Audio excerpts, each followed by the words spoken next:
निश्चित रूप से, मैं आपकी कहानी को आधुनिक भारतीय अंदाज में, बिना किसी अतिरिक्त टिप्पणी या शीर्षक के, पात्रों के संवाद और घटनाओं पर ध्यान केंद्रित करते हुए प्रस्तुत करता हूँ। अंधेरे पर प्रकाश। आसपास बैठे परिवार के मुखिया लगातार हाँ में सिर हिला रहे थे। उनमें से हे परिवार के मुखिया ने आह भरकर कहा, यद्यपि शौर्य परिवार और बंधु जयंत परिवार जटाशंकर नगर में हमारे पक्ष में नहीं है, पर पहले वे हमारे विरोधी भी नहीं थे। हम एक साथ एक ही व्यापार मंडल में शामिल हुए थे। ऊपरी तौर पर तालमेल था, लेकिन वर्षों से निजी तौर पर कई मतभेद रहे हैं। हमारा पहले से ही शौर्य परिवार, बंधु जयंत परिवार और अन्य परिवारों के साथ टकराव रहा है। हालांकि वे अपनी शक्ति जानते हैं, कोई आगे आने की हिम्मत नहीं करता था, इसलिए हम इतने वर्षों तक शांति से रहे। लेकिन हाल ही में आपने पूरे जटाशंकर नगर में हलचल मचा दी है। आपने गंगासागर नगर राज्य में सुपरिवार का सफाया किया, आचार्य लखन परिवार और क्षितिज परिवार को शेननोन पर्वत पर अपने साथ मिला लिया और पर्वतपुरा नगर में स्थानीय सरदारों को खत्म कर दिया। आपने पाक निगम को भी साफ किया और त्रिवन निगम की टीम को नष्ट कर दिया। आपने तो शौर्य परिवार के उस छोटे से लड़के को भी सीधे तौर पर खत्म कर दिया। अब शौर्य परिवार, पाक निगम और त्रिवन निगम आपसे दुश्मनी रखते हैं। ये समझा जा सकता है कि वे आपसे निपटना चाहते हैं, लेकिन बंधु जयंत परिवार और अन्य शक्तियां भी हैं जो आपसे डरते हैं और उनके जागीरदार भी हैं।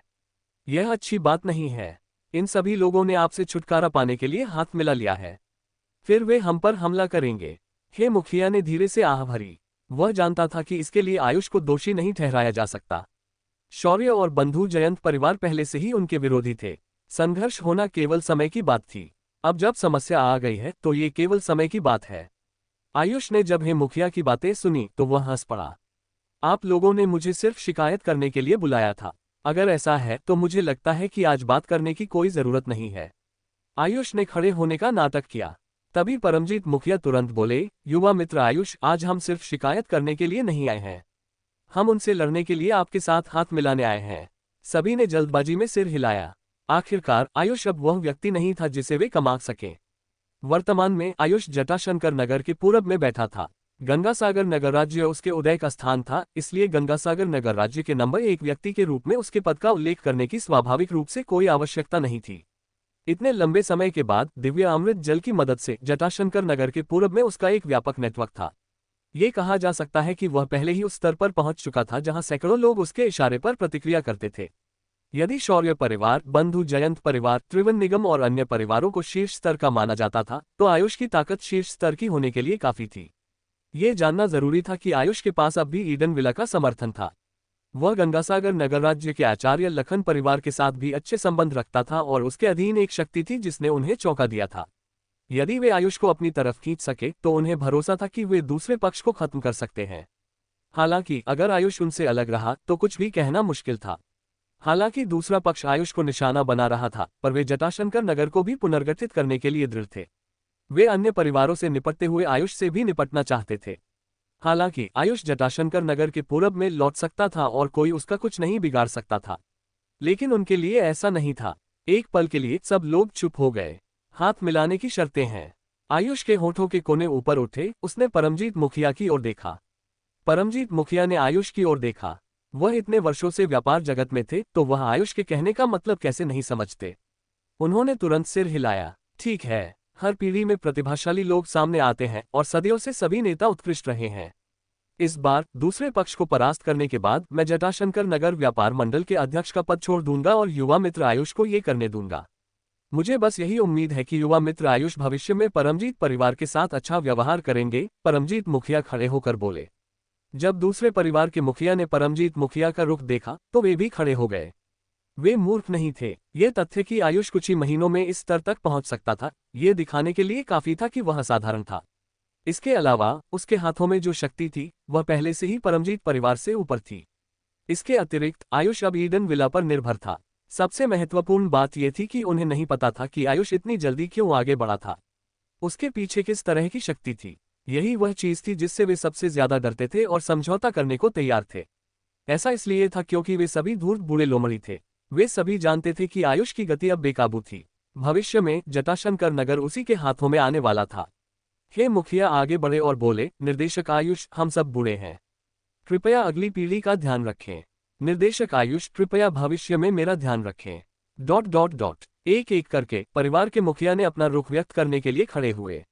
आखिरकार अब जब परमजीत मुखिया और हे मुखिया ने अपना रुख व्यक्त कर दिया था तो वे भी सहमत हुए बिना नहीं रह सकते थे। इसकी पुष्टि करने के बाद सब लोग फिर से बैठ गए। आयुष ने उनकी ओर देखा। हम दो समूह में बंटेंगे। एक समूह सतह पर उनका विरोध करेगा, व्यावसायिक युद्ध लड़ेगा और उन्हें व्यावसायिक रूप से विघटित करेगा। मैं दूसरे समूह में रहूंगा और गुप्त रूप से उनकी हिम्मत तोड़ूंगा। जैसे ही ये शब्द बोले गए, सब लोग समझ गए कि आयुष का क्या मतलब था और तुरंत सिर हिलाया। हालांकि हे मुखिया परेशान दिखे। अब जब पाक निगम और त्रिवन निगम शामिल हो गए हैं, तो उन्हें व्यवसाय में हराना आसान नहीं होगा। अभी आपके पास कितना पैसा है? आयुष ने पूछा। 90 अरब, हे मुखिया ने कहा। हालांकि इन परिवारों को कुलीन परिवार कहा जाता था, उनका अधिकांश धन अचल संपत्ति में था। इसके अलावा उनकी कई संपत्तियां पूंजी श्रृंखला में थीं। वे ज्यादा धन नहीं निकाल सकते थे। आयुष ने सिर हिलाया। मैं 100 अरब दूंगा। दिव्य साम्राज्य, परमजीत परिवार और हे परिवार खुले तौर पर उन पर हमला करेंगे। क्या? जैसे ही ये शब्द बोले गए, सब लोग शोर मचाने लगे। उन्होंने आयुष की ओर देखा और हाँफने लगे। उन्हें विश्वास नहीं हो रहा था कि आयुष ने क्या कहा था। आयुष ने वास्तव में कहा कि वह 100 अरब रुपये खर्च करेगा। यह क्या उसके पास इतनी नकदी थी? क्या दिव्य साम्राज्य पहले से ही इतना बड़ा हो चुका था? यहाँ तक कि परमजीत परिवार का मुखिया परमजीत भी चौंक गया था। जिस तरह से उसने आयुष की ओर देखा, वह फिर से बदल गया। फिर सब लोग इस बारे में चर्चा करने लगे। शैतान भी शामिल था। हालांकि उसने धन नहीं निकाला, उसने कई तरीके बताए जिससे सबकी आंखें चमक उठी। उसके बगल में खड़ा नरक सबकी बातचीत सुन रहा था और उदासीन था। जब उसने देखा कि आयुष ने बात खत्म कर दी है, तो वह आगे आया। जब तुम वापस आओ तो मुझे अपने साथ ले चलना। मैंने बहुत दिनों से कुछ नहीं किया है। मेरे हाथ खुजला रहे हैं। नरक के बात खत्म करने के बाद आयुष ने उसे देखा। क्या तुम कर पाओगे? इस वाक्य से नरक का चेहरा जम गया। वह कौन था? उसकी निशानेबाजी और तलवार चलाने की तकनीकें शीर्ष स्तर की थीं। हालांकि क्या आयुष वास्तव में उससे पूछ रहा था कि क्या वह ये कर पाएगा? एक आदमी कैसे न कह सकता है, जब तुम वापस आओगे तो तुम्हें पता चल जाएगा कि मैं कर सकता हूं या नहीं। मुझे लगता है कि तुम मेरे अधीनस्थों जितने शक्तिशाली नहीं हो। तुम अभी भी क्यों डींगे मार रहे हो? बात करने के अलावा तुम और क्या कर सकते हो? तुम। नरक इतना क्रोधित हुआ कि उसकी तलवार पकड़े हुए हाथ कांपने लगा। उसने अपने दांत पीसे और आयुष की ओर देखा, एक शब्द भी नहीं बोल पाया। जब तुम कार्रवाई करने के लिए वापस आओ तो अपनी रक्षा खुद करना। हम कचरे की रक्षा करने के लिए जिम्मेदार नहीं हैं। आयुष के आखिरी वाक्य ने नरक को पूरी तरह से क्रोधित कर दिया। मैं तुम्हें काट दूंगा। जैसे ही नरक अपनी तलवार निकालने वाला था, शैतान ने उसे गले लगा लिया। भाई, मेरे भाई, भूल जाओ। आयुष ने नरक की ओर देखा और तुरंत हंस पड़ा। नरक ने आयुष की ओर देखा, उसकी आंखों से आग निकल रही थी। हालांकि फिर वह शांत हो गया। आयुष के पिछले प्रदर्शन से अगर वह आयुष से लड़ता तो शायद वह उसे हरा नहीं पाता। हालांकि नरक को यह नहीं पता था कि ऐसा नहीं था कि वह आयुष को शायद हरा नहीं पाता, बल्कि वह आयुष को निश्चित रूप से हरा नहीं पाता।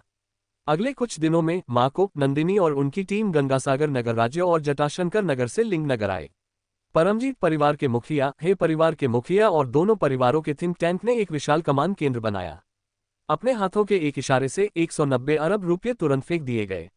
इसके अलावा सभी परिवारों ने एक ही समय में हमला किया और दूसरे पक्ष की ताकत के खिलाफ एक व्यावसायिक युद्ध शुरू कर दिया। तुरंत दूसरा पक्ष विस्फोट कर गया। उन्होंने सोचा था कि आयुष और अन्य लोग एक व्यावसायिक युद्ध करेंगे, लेकिन उन्हें उम्मीद नहीं थी कि दूसरा पक्ष पागल हो जाएगा और सीधे 190 अरब रुपये फेंक देगा। ये कुछ ऐसा था जिसे वे स्वीकार नहीं कर सकते थे। उस पल वे भी घबरा गए। वे केवल पाक निगम और त्रिवन निगम से सहायता निधि की उम्मीद कर सकते थे। वे केवल कड़वाहट से पकड़ बनाए रख सकते थे। साथ ही उन्होंने अपनी ताकत इकट्ठा करना शुरू कर दिया। चूंकि व्यावसायिक युद्ध काम नहीं कर सकता था, इसलिए वे दूसरा रास्ता अपनाएंगे। इस बीच आयुष भी उनकी गतिविधियों पर ध्यान दे रहा था, लेकिन वह चिंतित नहीं था। ऐसे दबाव में वे चिंतित नहीं हो सकते थे। जितना देर होगी, वे उतने ही अधिक चिंतित होंगे और मृत्यु के उतने ही करीब होंगे। व्यावसायिक युद्ध के 4 दिन बाद आयुष ने आर्यन और अन्य लोगों के साथ साथ विभिन्न बड़े परिवारों की गुप्त शक्तियों को दूसरे पक्ष की ताकतों पर हमला करने के लिए नेतृत्व किया। जोरावर काले कपड़े और काले चमड़े के दस्ताने पहने हुए था। उसने अपनी पीठ पर तिरछा एक बड़ा बैग टांग रखा था और एक शानदार क्लब में घुसने के लिए आगे बढ़ा। उसके पीछे 10 से अधिक स्वर्गीय ड्रैगन टीम के सदस्य थे, हर कोई अपने अपने हथियार पकड़े हुए था। अंदर घुसने के बाद उन्होंने गार्डों पर हमला करना शुरू कर दिया, जिससे हर कोई डरकर चारों दिशाओं में भागने लगा। थोड़ी देर बाद दर्जनों लोग दूसरी मंजिल से नीचे भागे। उनमें से एक ने आगे बढ़कर पूछा, तुम क्या कर रहे हो? तुम्हारी हिम्मत कैसे हुई यहाँ परेशानी पैदा करने की? क्या तुम जानते हो कि हम कौन हैं? इस व्यक्ति को स्पष्ट रूप से उम्मीद नहीं थी कि दिव्य साम्राज्य और परमजीत परिवार इतनी जल्दी हमला करेंगे। वास्तव में उसे ही नहीं, बल्कि शौर्य परिवार के मुखिया और जटाशंकर नगर में त्रिवन निगम के नेता को भी इसकी उम्मीद नहीं थी। जोरावर ने शराब की बोतल अपनी पीठ के पीछे रखी और मुस्कुराया, अपने सफेद दांत दिखाते हुए। मैं जानता हूं, क्या तुम बस खूनी शौर्य परिवार और पाक निगम नहीं हो? तुम कुछ क्यों नहीं कर सकते? तुम्हें कोरियाई लोगों के साथ क्यों मिलना पड़ा? क्या तुम एक ईमानदार भारतीय नहीं हो सकते? तुम्हारे जैसा व्यक्ति पहले देशद्रोही हुआ करता था। उस व्यक्ति का चेहरा बदल गया और वह गुस्से से बोला, तुम्हारी माँ की, अपनी जबान पर लगाम रखो। चूंकि तुम जानते हो कि हम शौर्य परिवार से हैं, बेहतर होगा कि तुम मुझे भड़काओ नहीं। अन्यथा, इससे पहले कि वह अपनी बात पूरी कर पाता, जोरावर आगे बढ़ा और उसकी गर्दन का कॉलर पकड़ लिया। मैं तुम पर हमला करने आया हूं। जैसा कि उसने बोला, उसने अपना हाथ उठाया और उस व्यक्ति के सिर पर शराब की बोतल फोड़ दी। बिना रुके जोरावर चिल्लाया, जाओ। उसी समय उसने अपनी जेब से एक बंदूक निकाली और उसे ऊपर करके दर्जनों शौर्य परिवार के गार्डों पर गोली चला दी जो नीचे आ रहे थे। इतनी कम दूरी पर निशाना लगाने की बिल्कुल भी जरूरत नहीं थी। हर गोली किसी को लग सकती थी। गोलियां सामने वाले लोगों के शरीर से गुजरकर पीछे वाले लोगों को जा लगीं।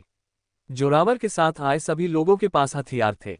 जब उन्होंने भाई जोरावर को हमला करते देखा तो उन्होंने अपनी बंदूकें निकाली जो उन्होंने बहुत पहले तैयार कर ली थी और दूसरे पक्ष पर गोलीबारी की। एक पल के लिए बंदूकों की आवाज पटाखों की तरह सुनाई दी। शौर्य परिवार का नेता जोरावर द्वारा मार दिया गया जैसे ही वह आगे आया। उन्होंने अपना रीढ़ की हड्डी खोद दी और पूरी तरह से तैयार नहीं थे। एक पल में सामने वाले लोग बिखर गए। पीछे वाले लोग आवरण खोजने के लिए चारों दिशाओं में बिखर गए। जोरावर की आंखें लाल थीं। उसके हाथ में बंदूकों की आवाज गूंज रही थी जब उसने अपने सामने वाले लोगों को मारना शुरू कर दिया। बस एक पल में उसकी पिस्तौल में गोलियां खाली हो गईं। शौर्य परिवार का चश्मा पहने एक युवक मूल रूप से भीड़ के पीछे छिपा हुआ था, लेकिन उसे अभी भी एक भटकती गोली से जांघ में गोली लगी थी। वह दर्द से चीखा और जमीन पर गिर गया। उसने चारों ओर देखा और पाया कि दूसरा पक्ष केवल तमाशा फोड़ने के लिए यहां नहीं था। उसके अपने लोग समय समय पर भयानक चीखों के साथ जमीन पर गिर रहे थे। बंदूक की आग का धुआं और खून की गंध क्लब हाउस को भर रही थी। उसके लिए मनोवैज्ञानिक आघात शारीरिक आघात से कहीं अधिक था। युवक मुश्किल से एक मेज के नीचे रेंग कर गया और शौर्य परिवार के मुखिया को रिपोर्ट करने के लिए अपना फोन निकाला। मुखिया, मैं लाल सूर्य क्लब हाउस में हूँ। अच्छा नहीं, हम पर हमला किया गया। कोई मदद करो। फोन के दूसरी ओर शौर्य मुखिया, जो उपनगरों में एक विला में थे, ये सुनकर चौंक गए। वह खड़े हो गए और गरजे, क्या तुम कह रहे हो कि परमजीत परिवार और दिव्य साम्राज्य ने हम पर हमला किया? शौर्य परिवार के मुखिया को विश्वास नहीं हो रहा था कि दिव्य साम्राज्य और परमजीत परिवार इतनी जल्दी कदम उठाएंगे। उसी समय शौर्य मुखिया के बगल में कई लोगों ने फोन उठा लिया। वे सभी क्रोधित थे। ये स्पष्ट था कि उनके हाथों में क्लब हाउस और दुकानों पर हमला किया गया था। इस समय शौर्य मुखिया के फोन के दूसरी ओर चश्मा पहने युवक ने अपना सिर पकड़ रखा था और मेज के नीचे लेटा हुआ था। चूंकि उसके आसपास बंदूकों की आवाज तेज और जोरदार थी, उसने नहीं सुना कि शौर्य मुखिया क्या कह रहे थे। वह चिल्लाया, कोई आओ और हमारा समर्थन करो। हम यहाँ टिक नहीं सकते। कोई जल्दी आओ, भाड़ में जाओ। शौर्य मुखिया ने गाली दी और घबराहट में कहा, तुम किस बात के लिए घबरा रहे हो? जिसने हम पर हमला किया है उसे रोको। मैं तुरंत लोगों को लेकर आता हूँ। इतना कहने के बाद उसने जल्दी से बाहर चिल्लाया, कोई है, कोई है। उसकी चिल्लाहट सुनकर दो आदमी बाहर के दरवाजे से अंदर दौड़े और उसे असमंजस में देखा। शौर्य मुखिया ने डांटा, तुम दोनों अभी भी यहाँ मूर्खों की तरह क्यों खड़े हो? कबीर को सूचित करो कि हम पर दिव्य साम्राज्य और परमजीत परिवार ने हमला किया है। जल्दी करो और उसे मदद के लिए किसी से संपर्क करने के लिए कहो। जी। दोनों आदमी जानते थे कि कुछ बड़ा हुआ है और जल्दी से बाहर भाग गए। इतना कहकर शौर्य मुखिया कमरे से बाहर निकल गए। हालांकि क्लब हाउस में लड़ाई मूल रूप से खत्म हो चुकी थी। जमीन लोगों से भरी हुई थी। जोरावर ने चारों ओर देखा और कांपती हुई मेज पर हंस पड़ा। वह आगे बढ़ा और उसे लात मारकर गिरा दिया। चश्मा पहने युवक जोरावर के सामने बेपर्दा हो गया। वह अभी भी वह फोन पकड़े हुए था जिसे उसने अभी अभी काटा था। जोरावर ने शैतानी ढंग से मुस्कुराया और उसे उठाने के लिए उसके बाल पकड़े। उसने बंदूक युवक के सिर पर तान दी और मुस्कुराते हुए पूछा, क्या तुमने खबर देना खत्म कर दिया? उस व्यक्ति का दिल ठंडा पड़ गया क्योंकि उसने खुद से सोचा, अरे नहीं। उसने तर्क किया, क्या बात कर रहे हो? मैं नहीं समझता। क्या तुम मेरे साथ भ्रमित होने का नाटक कर रहे हो? जोरावर ने अपनी बंदूक उठाए और उसे युवक के सिर पर मार दिया। वह भयंकर ढंग से मुस्कुराया और बोला, हालांकि यही वह परिणाम है जो मैं चाहता था। मुझे वास्तव में तुम्हारा धन्यवाद करना चाहिए। युवक दंग रह गया और जोरावर की ओर चौड़ी आंखों से देखा। बाद वाले ने अंधेरी आवाज में कहा, अगर तुमने फोन नहीं किया होता तो वह बकवास शौर्य मुखिया, पाक निगम का नेता और त्रिवन निगम इतनी आसानी से बाहर कैसे आ पाते। उसके हक्के बक्के चेहरे को देखकर जोरावर गर्व से हंसा और ट्रिगर खींच दिया। बैंग, एक गोली की आवाज के साथ युवक संदेहों के साथ हमेशा के लिए दुनिया छोड़ गया। जुड़वा ड्रैगन पर्वत के पास एक विला में, जो दो पहाड़ों के बीच स्थित था, वातावरण सुंदर था। विला छोटा नहीं था, यह ऊंची सफेद आंगन की दीवारों से घिरा हुआ था और यूरोपीय शैली में एक 3 मंजिला इमारत थी। विला के सामने एक सड़क थी जो सीधे पहाड़ की तलहटी में मुख्य सड़क तक जाती थी। इस समय विला के आंगन में अलग अलग आकार की 15 से कम कारें खड़ी नहीं थीं। शौर्य मुखिया एक काली मर्सिडीज बेंज सेडान में बैठे थे। उन्होंने अपनी बड़ी खोपड़ी कार की खिड़की से बाहर निकाल ली और चिल्लाया। दर्जनों लोग अपने हाथों में हथियार लेकर कारों में दौड़ रहे थे। वे शहर में हमला किए गए क्लब हाउस का समर्थन करने की योजना बना रहे थे। ये देखकर कि कबीर अभी भी बाहर नहीं आया, शौर्य मुखिया ने घबराहट में डांटा, ये कमीना कबीर क्या कर रहा है? वह इस तरह के समय में अभी भी क्यों टालमटोल कर रहा है?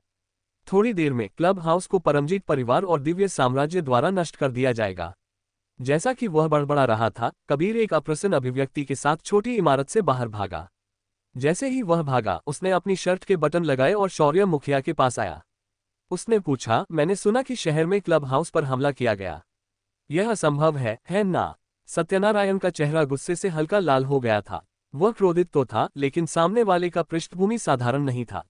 वह केवल इतना ही चिल्ला सका, जल्दी से बाकी लोगों को बुलाओ, समर्थन के लिए आओ। पाक निगम के लोगों से कहो कि वे तुरंत निकले। अभी कुछ देर पहले कबीर अपने कमरे में आनंद ले रहा था। अचानक सत्यनारायण के एक अधीनस्थ ने बिना दरवाजा खटखटाए प्रवेश किया और बताया कि शहर के क्लब पर हमला हुआ है। उसने उसे जल्दी बाहर निकलकर सबको इकट्ठा करने को कहा। कबीर पहले से ही मन में नाराज था। अब जब सत्यनारायण ने उसे डांटा तो वह अंदर ही अंदर नफरत करने लगा। उसने सोचा, तेरी चीनी सुअर, देखता हूं तू कब तक अकड़ दिखाएगा। उसने मन में क्रूर शब्द कहे, लेकिन बाहर उसने कहा, मैं अभी फोन करता हूं। सत्यनारायण कार में चढ़ा और शहर के विभिन्न क्लबों को फोन लगाने लगा। उसने 5 बार फोन किया, लेकिन किसी ने जवाब नहीं दिया। छठी बार जाकर किसी ने फोन उठाया। उसने जल्दी से पूछा, क्या तुम्हारे क्लब हाउस में सब ठीक है? क्या किसी ने छिपकर हमला किया या कोई गड़बड़ी की है?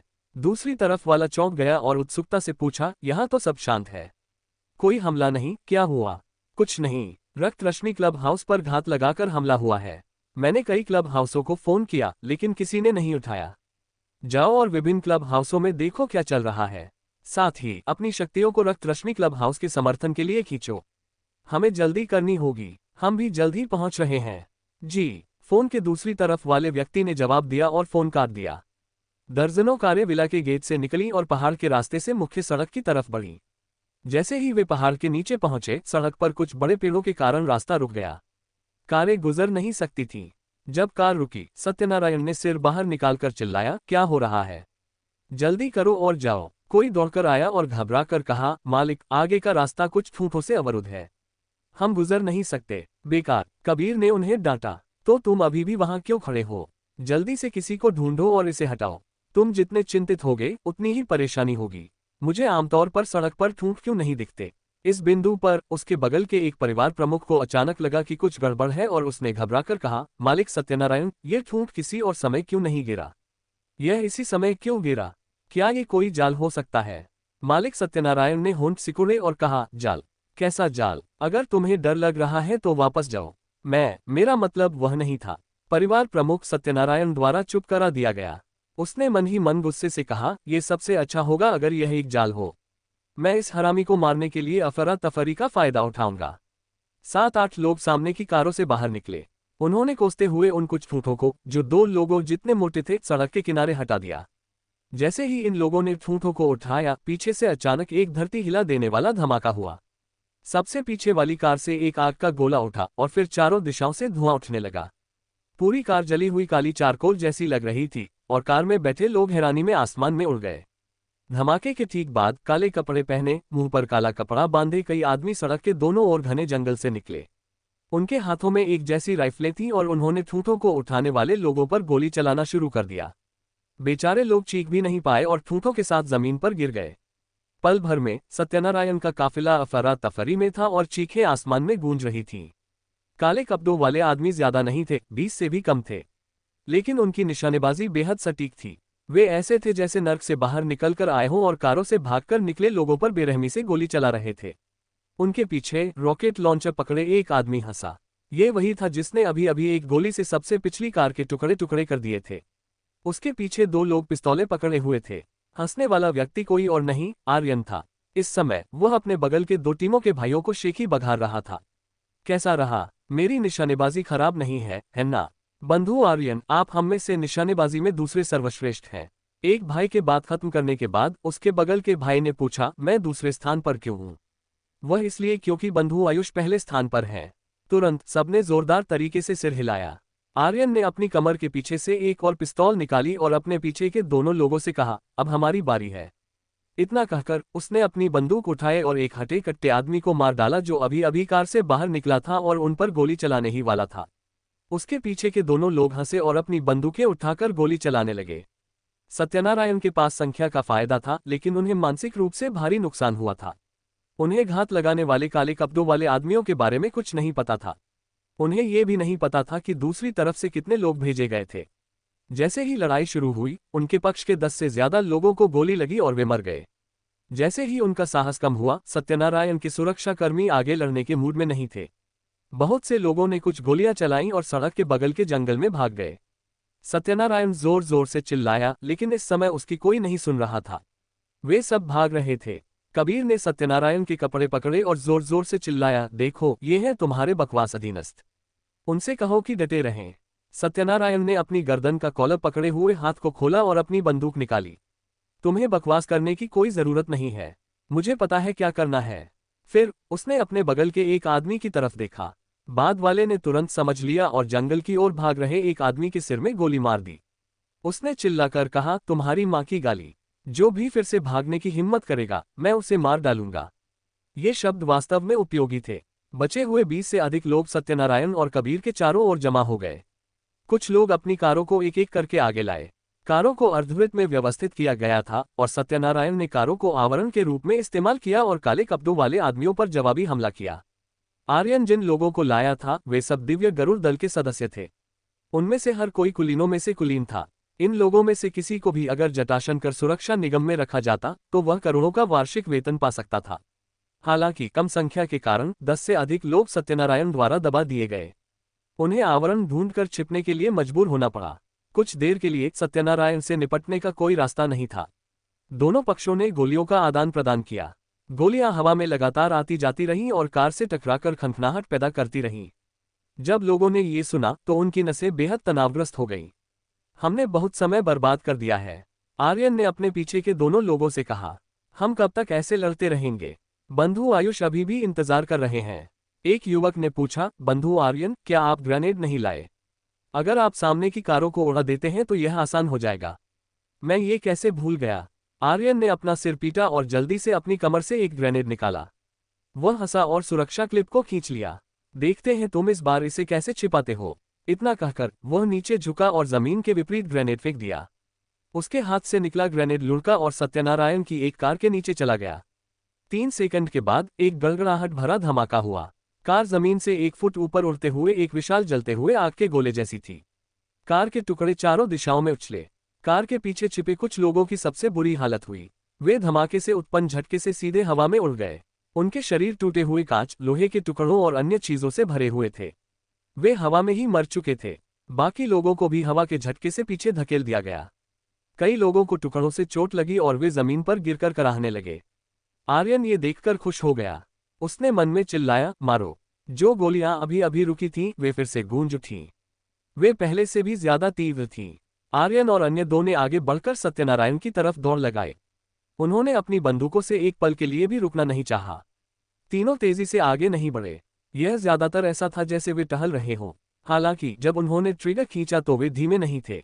तीनों बंदूकें चलाने के विशेषज्ञ थे। उनकी निशानेबाजी बेहद सटीक थी। वे गारंटी दे सकते थे कि हर गोली दुश्मन को लगेगी। तीनों आदमियों के पास 6 बंदूकें थीं। उनके पीछे गोली के खोल जमीन पर गिर गए थे, जिससे एक पीली रेखा बन गई थी। सत्यनारायण में एक दरार पैदा हो गई थी। वे इन मृत्यु के देवता जैसे आकृतियों के हमलों का सामना बिल्कुल नहीं कर सके। कुछ ही देर बाद 10 से कम लोग कई गोलियां लगने के बाद जमीन पर गिर गए। उनमें से एक सत्यनारायण के लाए गए 2 कुलीन अधीनस्थों में से एक था। उसे दिल में गोली लगी थी। ऐसी परिस्थितियों में सत्यनारायण अपनी सामान्य साहस खो चुका था। वह नीचे झुका, एक कार का दरवाजा खोला और अंदर चला गया। वह 2 बार चिल्लाना नहीं भूला, डटे रहो। दूसरी तरफ ज्यादा लोग नहीं हैं। जो एक व्यक्ति को मारता है उसे मैं 10 लाख रुपये इनाम दूंगा। ये देखकर कि सत्यनारायण भागने वाला है, कबीर ने मन ही मन कोसा। उसने कार का दरवाजा खोला और नीचे झुककर अंदर कूद गया। मालिक सत्यनारायण, अगर तुम जाना चाहते हो तो तुम्हें मुझे साथ ले जाना होगा, वरना हम दोनों में से कोई भी ठीक नहीं रहेगा। सत्यनारायण ने धीरे से कोसा और सिर हिलाया। ठीक है, तुम गाड़ी चलाओ, जब हम विला लौटेंगे तो सुरक्षित रहेंगे। इतना कहकर उसने चालक की सीट कबीर को दे दी। बाद वाले ने नाक फुलाया और चालक की सीट पर बैठ गया। उसने एक्सीलरेटर पर पैर रखा और कार गोली की रफ्तार से विला की तरफ भागी। जब दूसरों ने देखा कि परिवार प्रमुख भाग गया है तो वे यहाँ मौत का इंतजार करने के मूड में कैसे हो सकते थे। वे जंगल में भाग गए। बचे हुए आदमी ने चिल्लाया और अपने बगल के भागने वाले व्यक्ति को पकड़ लिया। उसने गुस्से से पूछा, परिवार प्रमुख ने तुम्हें डटे रहने के लिए कहा था, तुम कहाँ जा रहे हो? उस व्यक्ति ने घबराकर कहा, काले कपड़ों वाले आदमी हमला करने ही वाले हैं। अगर तुम मरना चाहते हो तो खुद जाकर मरो, मुझे मत खींचो, छोड़ो। वह आदमी नाराज हो गया और उसे थप्पड़ मारा। तेरी गाली, तू डरपोक है। ये देखकर कि उसका छोड़ने का कोई इरादा नहीं है, उस व्यक्ति ने चारों ओर देखा। कोई भी उस पर ध्यान नहीं दे रहा था। उसने चुपके से अपने हाथ में पकड़ी बंदूक को आदमी के पेट की ओर किया और अचानक 2 गोलियां चला दी। उसने यहां तक कि कोसा भी, साले, अगर तू मरना चाहता था तो मुझे क्यों खींचा? तू खुद को क्या समझता है? वह आदमी विश्वास नहीं कर सका कि जिस व्यक्ति को वह आमतौर पर चिल्लाता था और जो बिल्कुल शिकायत करने की हिम्मत नहीं करता था, वह वास्तव में उसके खिलाफ साजिश करेगा। उसने अपनी आंखें चौड़ी करके उस व्यक्ति को घूरना शुरू कर दिया और अवचेतन रूप से उस व्यक्ति का हाथ छोड़ दिया। इस बीच वह व्यक्ति डर गया था कि अगर दूसरा आदमी नहीं मरा तो वह भविष्य में परेशानी पैदा करेगा। उसने आदमी के सिर में फिर से गोली मार दी, इससे पहले कि वह जल्दी से जंगल में भाग गया। मालिक सत्यनारायण भाग गया है। दिव्य गरुड़ दल के एक सदस्य ने तेजी से चलती कार पर गोली चलाते हुए चिल्लाया। आर्यन ने बहुत पहले ही सत्यनारायण को कार में चढ़ते हुए देख लिया था, लेकिन उसने उसे रोका नहीं। उनके आने से पहले बंधु आयुष ने कहा था कि वह सत्यनारायण से निपटेंगे। उस कार को देखकर जो दूर और दूर जा रही थी, आर्यन हंसा और अपने आप से बुदबुदाया, मैं उसे इतनी आसानी से भागने नहीं दे सकता। मुझे कुछ और मसाला मिलाना चाहिए। जैसे ही उसने बात की, उसने अपना हाथ उठाया और उस कार पर गोली चलाई जो मुड़ने वाली थी। धमाका! बंदूक के मुंह से चिंगारियां उड़ी क्योंकि गोली लाल रोशनी के साथ कार के टायरों में लगी। जैसे ही कार धीरे धीरे एक चाप में गायब हो गई, आर्यन ने बंदूक के बैरल से निकलने वाले धुएं को फूंका और हंसा। मुझे उम्मीद है कि ये दोनों बाद में ज्यादा दुखद रूप से नहीं मरेंगे। बगल में खड़ा युवक उसकी प्रशंसा करने लगा। बंधु आर्यन अद्भुत है और निशानेबाजी में अच्छे हैं। हालांकि यह अजीब होगा अगर ये दोनों दुखी न हो। क्या बंधु आयुष उन्हें शांति से जाने देंगे? उन्होंने आयुष का कुछ समय तक साथ दिया था और उनके व्यक्तित्व को अच्छी तरह से समझते थे। समय के साथ वे एक ऐसा कारण समझते थे जिसका कोई मतलब नहीं था। जो कोई भी उनके खिलाफ जाता था उसका अंत अच्छा नहीं होता था। चूंकि इन दोनों ने बंधु आयुष को इतना नाखुश किया था तो परिणाम की कल्पना की जा सकती थी। हाँ, आर्यन ने सिर हिलाया और युद्ध के मैदान की तरफ देखा। इस समय गोलियां रुक गई थीं। लड़ाई मूल रूप से खत्म हो चुकी थी। सत्यनारायण के 50 से अधिक लोग या तो मर चुके थे या भाग गए थे। कुछ लोग घायल भी थे और जमीन पर गिरकर विलाप कर रहे थे। आर्यन ने अपने साथ लाए लोगों को गिना। कोई हताहत नहीं हुआ था। वह अभिमान से भर गया और गर्व से अपनी बंदूक अंदर रख ली। घातक हमला काफी सफल रहा था। सत्यनारायण को अप्रत्याशित ढंग से पकड़ा गया था, जबकि 50 से अधिक कुलीनों में से 10 से कम लोग भाग पाए थे। युवक ने पूछा, बंधु आर्यन, इन घायलों का क्या? आर्यन ने सबसे कहा, घायलों की देखभाल करो, किसी को भी जिंदा मत छोड़ो, बस चाकू से उनका काम खत्म कर दो। उसके दोनों तरफ के लोग सहमत हुए। उन्होंने अपनी बंदूकें अंदर रखीं और अपने चाकू बाहर निकाले। उन्होंने जमीन पर पड़े लोगों की एक एक करके जांच की कि वे जिंदा हैं या नहीं। जब उन्होंने देखा कि अभी भी सांस बची हुई है तो वे ऊपर गए और उन्हें खत्म कर दिया। इस बीच मालिक सत्यनारायण और कबीर पंचर टायर वाली कार में अपनी पूरी ताकत से आगे बढ़ रहे थे। दोनों अच्छी तरह से जानते थे कि अगर वे विला में जिंदा लौट सके तो इसे एक जीत माना जाएगा। विला की रक्षा करने वाले 10 से अधिक लोग थे। इसके अलावा विला का स्थान बचाव के लिए आसान और हमला करने के लिए मुश्किल था, इसलिए वे दूसरे पक्ष के जबरदस्ती हमला करने से नहीं डरते थे। मालिक सत्यनारायण उत्साहित करता रहा, जल्दी चलाओ, जब पीछा करने वाले पहुंचेंगे तो हम सब यहीं मर जाएंगे। मैं गाली देता हूं, मैं समझता हूं, तुम्हें नहीं पता कि एक टायर पंक्चर हो गया है।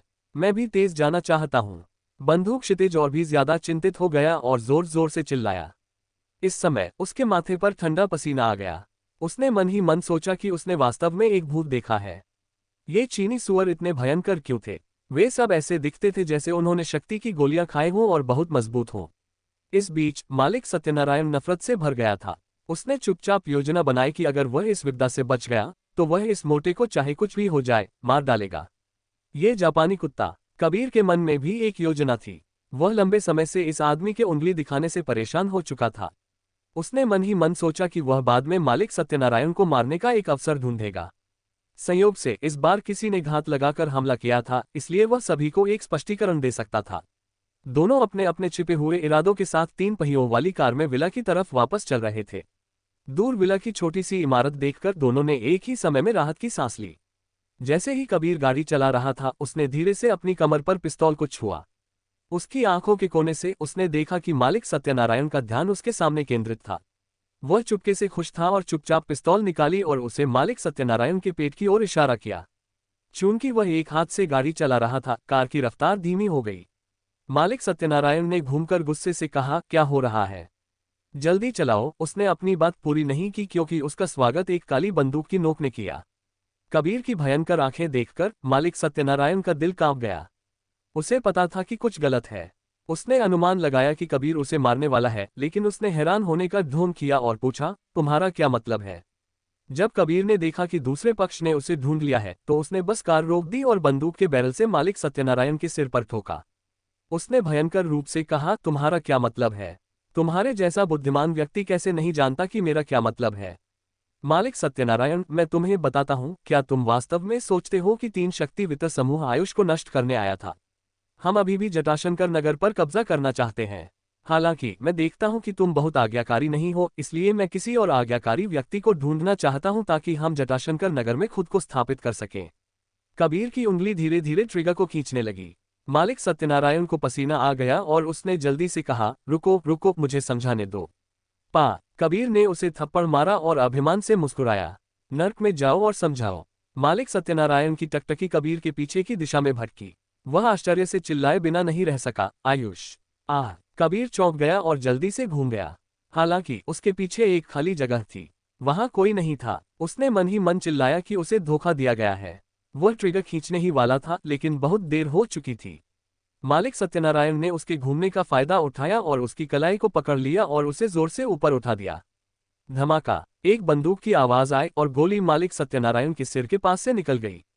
मालिक सत्यनारायण चिल्लाया और एक हाथ से कबीर की कलाई को कसकर पकड़ लिया, जबकि दूसरे हाथ से उसके पेट पर मुक्का मारा। यह मुक्का बहुत ठोस था। इसके अलावा, चूंकि यह जीवन और मृत्यु की स्थिति थी, उसने सामान्य से अधिक ताकत लगाई थी, जिससे कबीर दर्द से चिल्लाया और एक गेंद की तरह सिकुड़ गया। मालिक सत्यनारायण ने पिस्तौल पकड़ ली और उसे छीनना चाहा, लेकिन कबीर ने उसे कसकर पकड़ रखा था। इस तरह मालिक सत्यनारायण लंबे समय तक छीनने के बाद भी सफल नहीं हुआ। दर्द ने कबीर की नसों को उत्तेजित किया और उसने सहज रूप से ट्रिगर खींचना जारी रखा। धमाका धमाका धमाका। दुर्भाग्य से, चूंकि मालिक सत्यनारायण उसकी कलाई पकड़े हुए था, सभी गोलियां आसमान में चली गईं। कार की छत में 8 से 9 छेद करने के बाद बंदूक में एक भी गोली नहीं बची थी। इस समय कबीर ने भी प्रतिक्रिया दी और मालिक सत्यनारायण के साथ लड़ाई की। दोनों पक्षों ने एक दूसरे को मुक्के मारे और लात मारी। उन्होंने अपने दांतों का भी इस्तेमाल किया। वे एक दूसरे को मारे बिना रुकेंगे नहीं। दोनों ने संकरी कार में सबसे आदिम लड़ाई शुरू कर दी। 5 मिनट से भी कम समय में दोनों खून से लथपथ हो गए और उनके चेहरे बदल गए थे। उनकी मारने की गति धीमी हो गई क्योंकि वे जोर जोर से सांस ले रहे थे। हालांकि दोनों का रुकने का कोई इरादा नहीं था। ताली ताली ताली ताली की आवाज कार के बाहर से आई। एक गहरी आवाज गूंज उठी। हाँ, अच्छा, कुत्तों के बीच क्या अच्छा शो है। अगर समय सीमित नहीं होता तो मैं वास्तव में इसे थोड़ी देर और देखना चाहता। आवाज तेज नहीं थी, लेकिन कार में लड़ रहे दोनों लोगों के लिए यह निस्संदेह जमीन पर एक विशाल बिजली कड़कने जैसा था। लड़ाई भी एक साथ रुक गई और आवाज की दिशा में देखने लगे। घने जंगल से 10 से कम लोग बाहर निकल रहे थे। नेतृत्व करने वाला व्यक्ति 20 साल से ज्यादा का नहीं था, लेकिन उसके शरीर पर हावी करने वाली ऑरा ने उसकी उम्र को थोड़ा स्पष्ट कर दिया। उसने एक तन काला सूट पहना था और अपने काले चमड़े के दस्तानों में एक चांदी की पिस्तौल पकड़ी हुई थी। उसके चेहरे से वह साधारण दिखता था, लेकिन उसकी आंखों से वह बस सुंदर था। वह मुस्कुरा रहा था और उसकी आंखें एक रेखा में सिकुड़ गई थीं, लेकिन यह उसकी आंखों से निकलने वाले प्रकाश को छिपा नहीं सका। मालिक सत्यनारायण और कबीर लगभग एक ही समय में चिल्लाए, आयुष, वह मैं हूँ। आयुष धीरे से एक चमकीली मुस्कान के साथ कार की तरफ चला और धीरे से कहा, मुझे बहुत सम्मान है कि आप दोनों मेरे बारे में जानते हैं। मैंने आप दोनों की भी जांच की है। दिन और रात एक पल भी नहीं है जब मैं आपको याद नहीं करता हूँ। कबीर के सिर पर ठंडा पसीना आ गया। वह जानता था कि आयुष उसे सद्भावना से याद नहीं कर रहा है। उसने घबराकर कहा, आयुष, उस दिन तुम पर हत्या का प्रयास का मेरे साथ कोई लेना देना नहीं था। ये सब मेरे वरिष्ठों और इस आदमी के ध्यान के कारण था। ये वह था, सब कुछ उसका विचार था। कबीर ने मालिक सत्यनारायण की ओर इशारा किया, उम्मीद है कि आयुष उसे छोड़ देगा। मालिक सत्यनारायण ने चुपके से आह भरी, ये सोचते हुए कि उसे आज कुछ भी अच्छा नहीं मिलेगा। ये देखकर कि कबीर मालिक सत्यनारायण के साथ अपने संबंध से छुटकारा पाने के लिए उसकी ओर इशारा करता रहा, उसके दिल में गुस्सा आ गया। उसने अचानक अपने दोनों हाथों से कबीर की गर्दन पकड़ ली और पागलपन से चिल्लाया, अगर मैं मरता हूं तो मैं तुम्हें भी अपने साथ खींच लूंगा। पकड़े जाने से कबीर की आंखें ऊपर घूम गईं। उसकी जीभ खुले मुंह से बाहर निकल आई और उसके हाथ कमजोरी से मालिक सत्यनारायण को थपथपा रहे थे। हालांकि यह पागल मालिक सत्यनारायण के लिए बिल्कुल भी खतरा नहीं था। इस तनावपूर्ण क्षण के दौरान कबीर ने अपनी आंखों के कोने से खाली बंदूक को एक तरफ फेंकते हुए देखा। उसका दिल छोड़ गया और उसने उसे पकड़ने के लिए हाथ बढ़ाया।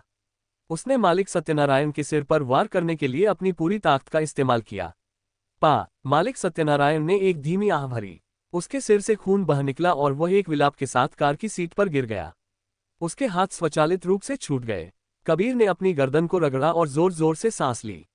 वह आयुष को खुश करना नहीं भूला। उसने अजीब हिंदी में कहा, आयुष, बंधु आयुष, देखो, इस बूढ़े के पास एक दोषी अंतरात्मा है और वह मुझे चुप कराने के लिए मारना चाहता है। आयुष ने उन्हें ठंडक से देखा, कार का दरवाजा खोला और कार की छत पर ठोका। आप दोनों बाहर आओ, मुझे पता है क्या करना है। ये देखकर कि आयुष की अभिव्यक्ति अमित थी, कबीर ने कार से बाहर आने से इनकार कर दिया। मालिक सत्यनारायण ने इतना परवाह नहीं की। ये जानकर कि वह आज बर्बाद हो गया है, उसने सावधानी को त्याग दिया और बाहर निकल गया। वह आयुष के सामने खड़ा हो गया और आक्रोश से कहा, आयुष, मैंने तुम्हें फिर से कमाका। मुझे उम्मीद नहीं थी कि तुम इतनी जल्दी हमला करोगे। मैं हार गया, लेकिन तुम्हें भी बहुत जल्दी खुश नहीं होना चाहिए।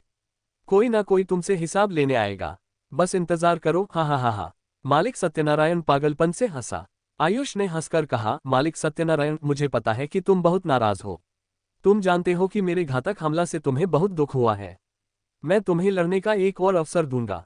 आयुष भून गया और एक युवक को सिर हिलाया। बाद वाले ने सहमति व्यक्त की और अपनी कमर से 2 चाकू निकाले। उसने मालिक सत्यनारायण को एक फेंक दिया और जोर से कहा, आओ मालिक सत्यनारायण, मुझे हराओ और तुम जा सकते हो। मालिक सत्यनारायण ने चाकू लिया और आयुष को घूरने लगा। उसने पूछा, इसका क्या मतलब है? मैं तुम्हें एक अवसर दूंगा, समान रूप से लड़ने का एक अवसर। जैसा कि मेरे भाई ने कहा, अगर तुम उसे हराते हो तो तुम जा सकते हो, वरना हंसकर तुम्हें मरने पर भी यकीन होना चाहिए। आयुष ने शांत होकर बात की। ठीक है, मैं लड़ूंगा। मुझे उम्मीद है कि तुम अपना वादा निभाओगे। मालिक सत्यनारायण ने अपने हाथ में चाकू का वजन किया और महसूस किया कि यह ठीक है। वह दहाड़ा और युवक पर कूद पड़ा। युवक लापरवाह होने की हिम्मत नहीं कर रहा था। उसने शांत होकर दौड़ते हुए मालिक सत्यनारायण को घूरना शुरू कर दिया। उसके सिर में खून ठंडा था, लेकिन उसका दिल खौल रहा था। जब चाकू युवक के सिर से 5 इंच दूर था, तो युवक ने अचानक अपना शरीर नीचे किया और अपने हाथ में चाकू को मालिक सत्यनारायण के पेट पर भोंक दिया। मालिक सत्यनारायण ने अपने दिल में कोसा और जल्दी से बच निकला। अगर यह 20 से 30 साल पहले होता तो यह उसके लिए कोई समस्या नहीं होती। हालांकि वह अब बूढ़ा हो चुका था और अपनी उड़ान के अंत में एक तीर जैसा था। उसने अभी अभी कबीर के साथ लड़ाई की थी और उसकी ताकत पहले ही खत्म हो चुकी थी। युवक की अचानक विस्फोटक शक्ति के साथ इस चाकू ने उसे तेजी से और निर्ममता से भोंक दिया। हालांकि मालिक सत्यनारायण बचना चाहता था, चाकू अभी भी उसके बाएं पेट में छेद कर गया। चाकू उसके शरीर में 3 इंच से ज्यादा घुस गया। युवक रुका नहीं, वह चिल्लाया और चाकू पकड़े हुए हाथ से क्षैतिज रूप से वार किया। आह! मालिक सत्यनारायण चीखा और 2 कदम पीछे हट गया। उसने चाकू को जमीन पर खुद को समर्थन देने के लिए इस्तेमाल किया, लेकिन उसका शरीर गिरा नहीं। उसका मुंह खुल गया, लेकिन वह बोल नहीं सका। उसके मुंह से खून फूट पड़ा। युवक को एक ही हमले से इस परिणाम की उम्मीद नहीं थी। वह महसूस किए बिना नहीं रह सका कि मालिक सत्यनारायण भी एक आदमी था। वह चाकू के साथ उसके पास गया और चाकू की नोक को उसके दिल पर दबाया। उसने शांत होकर कहा, तुम हार गए, इसलिए तुम्हें अपना जीवन पीछे छोड़ना होगा। इतना कहकर उसने मालिक सत्यनारायण के पीले चेहरे को देखा और धीरे से चाकू अंदर भोंक दिया। कबीर को अब भयभीत कहा जा सकता था। मालिक सत्यनारायण की मौत ने उसके शरीर की हर नसों को उत्तेजित कर दिया। दृश्य ने लगभग उसे ढहा दिया और उसकी आंखें थोड़ी सुस्त थीं। आयुष नीचे झुका और कार में सिकुड़े हुए कबीर को पकड़ लिया। उसने ठंडक से कहा, अब तुम्हारी बारी है। समय बर्बाद मत करो, मेरे पास तुम्हारे साथ बर्बाद करने का समय नहीं है। जैसे ही उसने बात की, उसने अपने हाथ में ताकत लगाए और कबीर को बाहर खींच लिया। उसे कुत्ते की तरह जमीन पर पड़ा देखकर आयुष को अपने दिल में कोई दया नहीं मिली। कुछ लोग मर गए, लेकिन उनकी आत्माएं अभी भी जी सकती हैं। कुछ लोग जीते थे, लेकिन उनकी आत्माएं पहले ही मर चुकी थीं। आयुष का मानना था कि कबीर बाद वाले से संबंधित था। वह बस एक आत्महीन चलता फिरता शव था। वह नीचे बैठ गया और उसका सिर ऊपर खींच लिया। उसने कबीर की आंखों में देखा और मुस्कुराया। वास्तव में मालिक सत्यनारायण घृणित नहीं है। अन्य परिवार प्रमुख भी घृणित नहीं है। सबसे घृणित बात तुम्हारे जैसा एक कुत्ता है जो चीन आकर खुद को महान समझता है। इसलिए तुम्हें मरना होगा।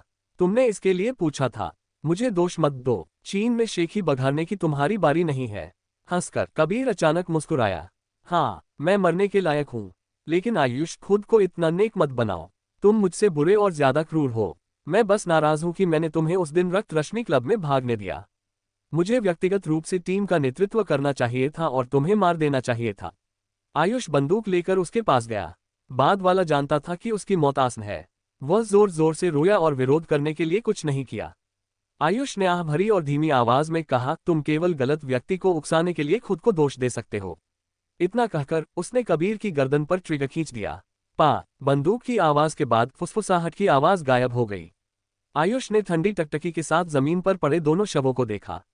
उसे लोगों को मारना पसंद नहीं था, लेकिन उसने निश्चित रूप से कई लोगों को मारा था। हालांकि उसने केवल उन्हीं लोगों को मारा था जिन्हें वह मरने लायक समझता था। जमीन पर पड़े दोनों लोग मरने लायक थे। इसके अलावा एक बार जब वे दोनों मर गए तो सत्यनारायण का गठबंधन मिट जाएगा। आयुष ने आह भरी और सिर हिलाया। उसे सत्यनारायण की परवाह क्यों करनी चाहिए? यह उसके लिए आगे बढ़ने के लिए बस एक सीढ़ी थी। उसे अभी भी एक लंबा रास्ता तय करना था। आयुष ने अपनी मांसपेशियों और हड्डियों को तारा और आसमान में दहाड़ा। वह मुस्कुराया और अपने आप से बुदबुदाया, कोई भी मेरी प्रगति को रोक नहीं सकता। इस दिन के बाद सत्यनारायण आयुष की कल्पना से भी तेजी से मर गया। वे कुछ कठिन लड़ाइयों के बाद पूरी तरह से टूट गए। पाक निगम और बाकी बचे परिवार सब डरपोक थे। कुछ भाग गए, जबकि बाकी जो भाग नहीं सके उन्होंने जल्दी से पक्ष बदल दिया। कम समय में पूरे जटाशंकर नगर में एक विशाल सफाई हुई थी। पूरे जटाशंकर नगर क्षेत्र में दिव्य साम्राज्य की अगुवाई में परमजीत परिवार और हे परिवार ने व्यापारिक युद्ध के माध्यम से शौर्य परिवार और अन्य गुटों की ताकतों को बाहर खदेड़ दिया था। पर्दे के पीछे आयुष ने शिवालय नगर से एक दल का नेतृत्व दक्षिण की ओर किया। आर्यन एक दल को लेकर पश्चिम की ओर बढ़ा। बाकी बचे लोगों का नेतृत्व जोरावर ने किया, जो उत्तर की ओर गए। उन्होंने शौर्य परिवार, पाक निगम और त्रिशक्ति वित्त समूह को जटाशंकर नगर से निष्कासित कर दिया। सतह पर हो या अंधेरे में, इस पूरी प्रक्रिया को जटाशंकर नगर के सभी परिवारों ने देखा। अब उनकी निगाहों में आयुष एक शुद्ध दानव डेमन था। उसे भड़काने की हिम्मत कौन करता? परमजीत परिवार और हे परिवार के प्रमुखों ने पद छोड़ दिया। उन्होंने अगली पीढ़ी को परिवार का मुखिया नहीं बनाया। इसके बजाय उन्होंने सीधे तीसरी पीढ़ी को मुखिया का पद सौंप दिया। सभी जानते थे कि यह आत्मसमर्पण का संकेत था। इन परिवार प्रमुखों ने आयुष के सामने अपनी कमजोरी दिखाई थी। दूसरे शब्दों में, वे आयुष से डरते थे और उससे टकराव मोल नहीं लेना चाहते थे। आयुष ने भी इस अवसर का उपयोग किया और इन समूहों का लाभ उठाकर अपनी शक्ति का तेजी से विस्तार किया। उसके पास 1000 से अधिक दिव्य गरुड़ सुरक्षाकर्मी थे और दिव्य गरुड़ दल के 300 से अधिक सदस्य थे। इनमें आयुष ने एक नया दिव्य दंड दल बनाया, जिसका नेतृत्व वह स्वयं कर रहा था। बाकी सदस्य 2 अन्य दलों के थे, जिनका नेतृत्व क्रमशः आर्यन और जोरावर कर रहे थे। इसके अतिरिक्त सतह पर आयुष की शक्ति का विस्तार भी लगभग 200 अरब रुपये के बाजार मूल्य तक हो गया था। उसके पास मौजूद दिव्य अमृत जल पूरे जटाशंकर नगर में फैल चुका था और इस प्रकार जटाशंकर नगर में प्रथम व्यक्ति के रूप में उसका पद सुनिश्चित हो गया था। आयुष द्वारा शौर्य परिवार को समाप्त करने के 5वें दिन उसने यहाँ के परिवारों के बीच एक बड़ा सम्मेलन आयोजित किया। विभिन्न परिवारों और निगमों में कुछ के प्रमुख थे और कुछ के नहीं। बशर्ते कि उनका पैमाना बड़ा हो, आयुष ने उन सभी को आमंत्रित किया। वर्तमान आयुष को जटाशंकर नगर में सर्वोपरि कहा जा सकता था। निमंत्रण मिलने के बाद विभिन्न परिवार और समूह कैसे न आते। माणिक्य सदन के सामने इतनी भीड़ थी कि गाड़ी खड़ी करने की जगह ढूंढना भी मुश्किल था। तीसरी मंजिल पर एक बड़ा स्वागत कक्ष अस्थायी आयोजन स्थल में बदल दिया गया था। बीच में 7 बड़ी मीटिंग टेबल अगल बगल रखी हुई थीं। दोनों किनारों की टेबल लोगों से भरी हुई थी, जबकि आयुष ने बीच की सीट नहीं छोड़ी। थोड़ी देर बाद आर्यन आयुष के पास आया और सिर झुकाकर बोला, भाई आयुष, सब लोग आ गए हैं। ठीक है। आयुष ने सिर हिलाया और अपनी उंगलियों से टेबल थपथपाई। विभिन्न परिवारों और समूहों के प्रमुखों और सीईओ ने समझ लिया कि वह बोलने वाला है और बातें करना बंद कर दिया। वे सब आयुष को देखने लगे। कमरे में शांति छा गई थी, सिवाय बीच बीच में टेबल पर उंगलियों के थपथपाने की आवाज के। आयुष ने सब पर अपनी निगाह दौड़ाई और देखा कि सभी अपनी सीटों पर सावधानी से बैठे हैं। उसे तुरंत उपलब्धि का एहसास हुआ। उसने हल्का खांसते हुए मुस्कुराया। कुछ समय पहले जटाशंकर नगर में अराजकता थी। शौर्य परिवार जैसे विनाशकारी कारक ने कोरिया और जापान के निगमों और परिवारों के साथ मिलकर जटाशंकर नगर से निपटने की कोशिश की। ये जटाशंकर नगर के लिए शर्म की बात है। हालांकि अब ये प्रतिशोध ले लिया गया है और अपराधी शौर्य परिवार भी समाप्त हो गया है। आप सब हमें अपनी भविष्य की योजनाएं बताएं। जटाशंकर नगर में हमारे व्यवसायों को किस दिशा में विकसित होना चाहिए। आयुष के वाक्य पूरे होने से पहले ही जयेश नामक एक परिवार प्रमुख ने जल्दबाजी में उठकर कहा, इस बार की अराजकता को शांत करने के लिए निर्देशक आयुष ने ही अपनी पूरी कोशिश की। ये निर्देशक आयुष ही थे जिन्होंने हमारे व्यापार को शौर्य परिवार के विनाश से बचाया। अगर जटाशंकर नगर में व्यापार अभी भी बिखरा हुआ है तो हम और नहीं खा सकते। केवल एकजुट होकर ही शक्ति प्राप्त की जा सकती है। अतीत में 5 परिवार पूरे जटाशंकर नगर को स्थिर करते थे और सभी प्रकार के उद्योगों को विकसित होने देते थे। हालांकि कुल मिलाकर मुनाफा ज्यादा नहीं था। अब मैं निर्देशक आयुष की प्रशंसा करता हूं। मेरा मानना है कि निर्देशक आयुष के नेतृत्व में हमारा निगम पहले से कहीं अधिक शानदार और आशाजनक होगा। आयुष का चेहरा भावहीन था, लेकिन वो बहुत प्रसन्न था। जो कुछ जयेश ने कहा वह ठीक वही था जो वह चाहता था। यह ऐसी बात भी थी जिसे वह जोर से नहीं कह सकता था। आयुष ने सिर हिलाया और कहा, जयेश जी, आप बहुत विनम्र हैं। मैं यहाँ सबसे छोटा हूँ और सबसे कम वरिष्ठता रखता हूँ। मैं भीड़ का नेतृत्व करने के लिए कैसे योग्य हो सकता हूँ? किसी और को ढूंढना बेहतर है। आप क्या सोचते हैं? आयुष ने मुस्कुराते हुए चारों ओर देखा। जब सभी ने उसकी आंखों की चमक देखी तो उन्होंने अनजाने में सिर झुका लिया। एक दूसरे को देखने की हिम्मत नहीं हुई।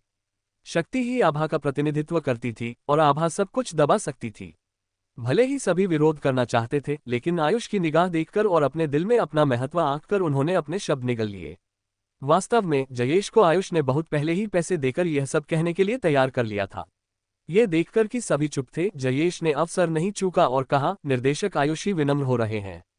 जटाशंकर नगर में हम उम्र, ताकत या वरिष्ठता की परवाह नहीं करते।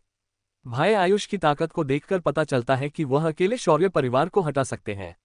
इसके अलावा परिवारों के प्रमुखों ने परिवार के प्रमुख का पद छोड़ दिया है। इसका मतलब हर कोई देख सकता है। निर्देशक आयुष, आप इतने युवा हैं, फिर भी आप इतने सक्षम हैं। आपकी क्षमता की तुलना सामान्य लोग नहीं कर सकते। आप निश्चित रूप से जटाशंकर नगर में नंबर 1 व्यक्ति हैं। आप हमारे नेता हैं ना? हाँ, हमें निर्देशक आयुष की क्षमता पर विश्वास है। बुजुर्ग जयेश सही कह रहे हैं। अगर निर्देशक आयुष शीर्ष पर नहीं बैठेंगे तो और कौन बैठेगा? अगर कोई और होता तो मैं सबसे पहले कहता कि मुझे विश्वास नहीं है। आयुष की निगाह के संकेत पर 7 या 8 अन्य परिवार प्रमुख खड़े हो गए। उन्होंने मजबूती से उसका समर्थन किया कि वह जटाशंकर नगर में नंबर 1 व्यक्ति और जटाशंकर नगर वाणिज्य मंडल का अध्यक्ष बने। कुछ लोग ऐसे भी थे जो दोनों तरफ थे। ये देखकर कि स्थिति अब तय हो गई थी, उन्होंने आयुष का एहसान मानने का फैसला किया ताकि भविष्य में सुविधा हो। वे भी खड़े हो गए और बढ़ा चढ़ाकर आयुष के लिए अपना मजबूत समर्थन व्यक्त किया।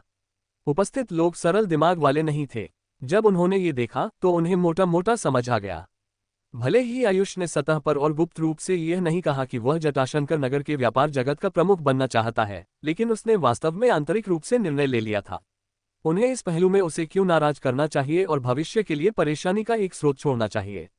इसके अलावा कई परिवार प्रमुख आयुष को कमोबेश जानते थे। वह युवा था, लेकिन वह निर्मम था। सबसे महत्वपूर्ण बात, वह अत्यंत शक्तिशाली था और उसे जटाशंकर नगर में एकमात्र प्रतिभा कहा जा सकता था। उसका प्रभारी होना ही सही था। ये सोचकर कुछ परिवार प्रमुखों ने उसका समर्थन करने के लिए उठ खड़े हुए। इस समय मीटिंग रूम में केवल 5 लोग अभी भी बैठे थे। उनमें से एक आयुष था और बाकी 4 गंभीर भाव लिए हुए थे और उन्होंने अपनी राय व्यक्त नहीं की थी। एक बूढ़ा मोटा व्यक्ति अपना माथा रगड़ रहा था और भौहें सिकुड़कर बोला, भाई आयुष, क्या आप मेरी बात थोड़ी देर सुन सकते हैं? आयुष को सिर हिलाते देख उसने आगे कहा, भाई आयुष, क्या आप प्रभारी बनने के बाद कुछ करेंगे? आयुष के मुंह के कोने ऊपर उठ गए। निश्चित रूप से, मैं वाणिज्य मंडल का पुनर्गठन करूंगा। मैं पूरे जटाशंकर नगर को समृद्ध बनाने के लिए परिवारों और व्यवसायों के बीच समन्वय भी स्थापित करूंगा। उसके शब्दों के पीछे का अर्थ स्पष्ट था। आयुष पूरे जटाशंकर नगर को एकीकृत करना चाहता था और पूरे जटाशंकर नगर को अपने नियंत्रण में रखना चाहता था। वह जटाशंकर नगर में नंबर 1 व्यक्ति और प्रभारी होगा। विलय मर्जर मूल रूप से एक अच्छी बात थी, लेकिन हमारा परिवार 100 वर्षों से स्थापित है। हालांकि हम 5 महान परिवारों में शामिल नहीं हैं, लेकिन हमने हमेशा अपने परिवार की जिम्मेदारी खुद ली है। यहाँ तक कि जब परमजीत परिवार के मुखिया अध्यक्ष थे, तब भी हमने उनके निर्देशों को नहीं सुना, और आपको तो बिल्कुल नहीं। मैं नहीं चाहता कि परिवार की 100 साल पुरानी नींव मेरे हाथों में नष्ट हो जाए, इसलिए मैं इस मामले पर अपना रुख व्यक्त नहीं करूंगा, न ही इसमें भाग लूंगा। इन शब्दों ने उपस्थित कई लोगों की आंखें नम कर दी। आयुष की आंखें भी गहरी हो गईं। बोलने वाले व्यक्ति का नाम घोष था। उसका परिवार, घोष परिवार, 100 वर्षों का इतिहास रखता था। वे जटाशंकर नगर में एक पुराने परिवार थे, लेकिन उनका परिवार बड़ा नहीं था और हमेशा मध्यम स्थिति में रहा था। जब सबने ये सुना तो उनके भाव बदल गए। उन्होंने मन ही मन सोचा कि वह वास्तव में हठी है। क्या वह इतने सारे लोगों के सामने आयुष का सम्मान न करके परेशानी मोल नहीं ले रहा था? आयुष की मुस्कान गायब नहीं हुई। उसने अपने सिर को थपथपाया और धीरे से हंसा। उस स्थिति में मैं आपको बूढ़े होने के लिए मजबूर नहीं करूंगा।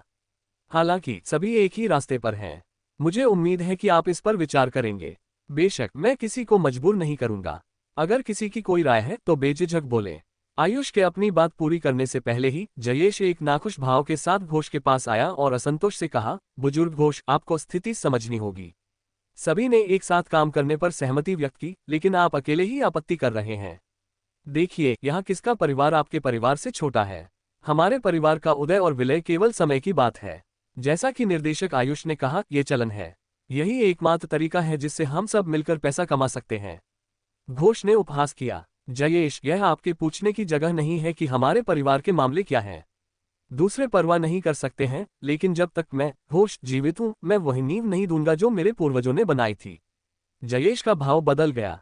उसने घोष को घूरकर देखा और उग्रता से कहा, हो सकता है मैं, जयेश, कोई बड़ा व्यक्ति न हूं, लेकिन आपको अपने शब्दों पर ध्यान देना होगा। अगर हम अलग हो गए तो ये सबके लिए आसान नहीं होगा। घोष ने सूंघा और कुछ नहीं कहा। उसने जयेश को बिल्कुल भी गंभीरता से नहीं लिया। जयेश को थोड़ी शर्मिंदगी महसूस हुई। वह झुक गया और उसके करीब झुक गया।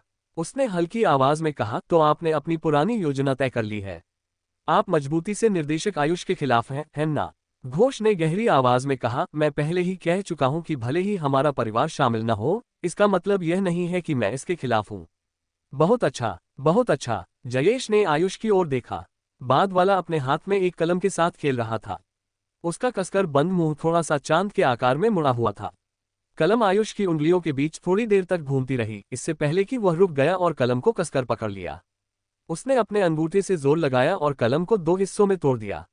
जयेश ने यह देखने के बाद अपने होठों को काट लिया और घोष के सिर के पीछे पकड़ लिया। उसने अपनी बांह से घोष के सिर को कॉन्फ्रेंस टेबल पर दबा दिया। इस बीच किसी समय उसके दूसरे हाथ में एक आधा फुट लंबा खंजर दिखाई दिया। उसने सूंघा और अपनी चाकू से घोष की गर्दन में वार किया। चाकू की नोक कॉन्फ्रेंस टेबल के नीचे से दिखाई दी। घोष का पूरा शरीर टेबल पर कील की तरह गाड़ दिया गया था। उसकी सांस अंदर कम और बाहर ज्यादा निकल रही थी। जयेश ने अपना हाथ छोड़ दिया और दांत पीसते हुए कहा, मैंने तुम्हें सम्मान दिया, लेकिन तुम नहीं चाहते। भोसड़ी के a swear word kept for raw experienced right to feel. तुम सच में सोचते हो कि तुम कोई महत्वपूर्ण व्यक्ति हो? जो हमारे साथ नहीं जुड़ते वे दुश्मन हैं। अगर वे दुश्मन हैं तो मैं उन्हें चैन से नहीं रहने दूंगा। और कौन आपत्ति करता है? इस अचानक कार्रवाई ने वहां बैठे परिवार प्रमुखों को सदमे में डाल दिया। उन्होंने आश्चर्य से जयेश को देखा और अवाक रह गए। घोष के अधीनस्थ सबसे पहले प्रतिक्रिया करने वाले थे। जैसे ही वे हमला करने वाले थे, उन्हें जयेश के अधीनस्थों ने रोक दिया, जो पहले से तैयार थे। आयुष सबसे पहले खड़ा हुआ और जोर से सवाल किया, जयेश जी, आपका क्या मतलब है? जयेश ने धीरे से हंसते हुए कहा, मुझे माफ करना निर्देशक आयुष। मैं आपके क्षेत्र में असभ्य था। हालांकि ये हठी बूढ़ा आदमी बहुत ज्यादा है। अगर वह भाई आयुष का सम्मान नहीं करता है तो वह जटाशंकर नगर के पूरे व्यापार जगत का सम्मान नहीं कर रहा है। वह हमारे मार्ग को धोखा दे रहा है। अगर हम ऐसे व्यक्ति से छुटकारा नहीं पाते हैं तो शौर्य परिवार जैसा एक और निकम्मा व्यक्ति पैदा हो सकता है। आयुष ने गहरी सोच में होने का नाटक किया। थोड़ी देर बाद उसने सब पर देखा और सिर हिलाया। भाई जयेश के तरीके थोड़े चरम हैं, लेकिन जो उन्होंने कहा वह सही है। हम सभी को जीवित रहने और विकसित होने के लिए एक साथ रहना होगा। अगर हमें बेवफाई के विचार आते हैं। आयुष जानबूझकर रुका। तुरंत कुछ लोगों ने आगे कहा, निर्देशक आयुष सही कह रहे हैं। अगर आपके मन में बेवफाई है तो उससे जल्द से जल्द छुटकारा पाएं। एकता ही अटल सत्य है। हाँ, आयुष ने सिर हिलाया। फिर उसने अपना हाथ हिलाया। भले ही जयेश जी थोड़े चरम थे, लेकिन ये सबके भले के लिए है। हर कोई उनकी मंशा को समझ सकता है। ये दुख की बात है कि बुजुर्ग घोष का पैर फिसल गया और आज मेरे क्लब में गिरकर उनकी मौत हो गई। जब सबने ये सुना तो उन्हें ठंडे पसीने छूट गए। क्या उसने कहा कि घोष गिरकर मर गया? उसे स्पष्ट रूप से मारा गया था। हालांकि उपस्थित किसी ने भी आपत्ति नहीं की। परमजीत परिवार की नई मुखिया प्रिया ने भी आयुष को बड़ी आंखों से देखा और तन गई। वह जानती थी कि आयुष एक निर्दयी व्यक्ति है, लेकिन उसे उम्मीद नहीं थी कि वह इतना निर्मम होगा। वह तुरंत समझ गई कि उसके दादा ने अपना पद क्यों छोड़ दिया था। ऐसे व्यक्ति के नेतृत्व में उसे आयुष को आश्वस्त करने के लिए नाटक करना ही पड़ा। इसके अलावा भले ही प्रिया को लगा कि आयुष निर्दयी है, वह यह अनुमान लगा सकती थी कि उसके हाथों में जटाशंकर नगर बेहतर करेगा और उन्हें अधिक लाभ मिलेगा।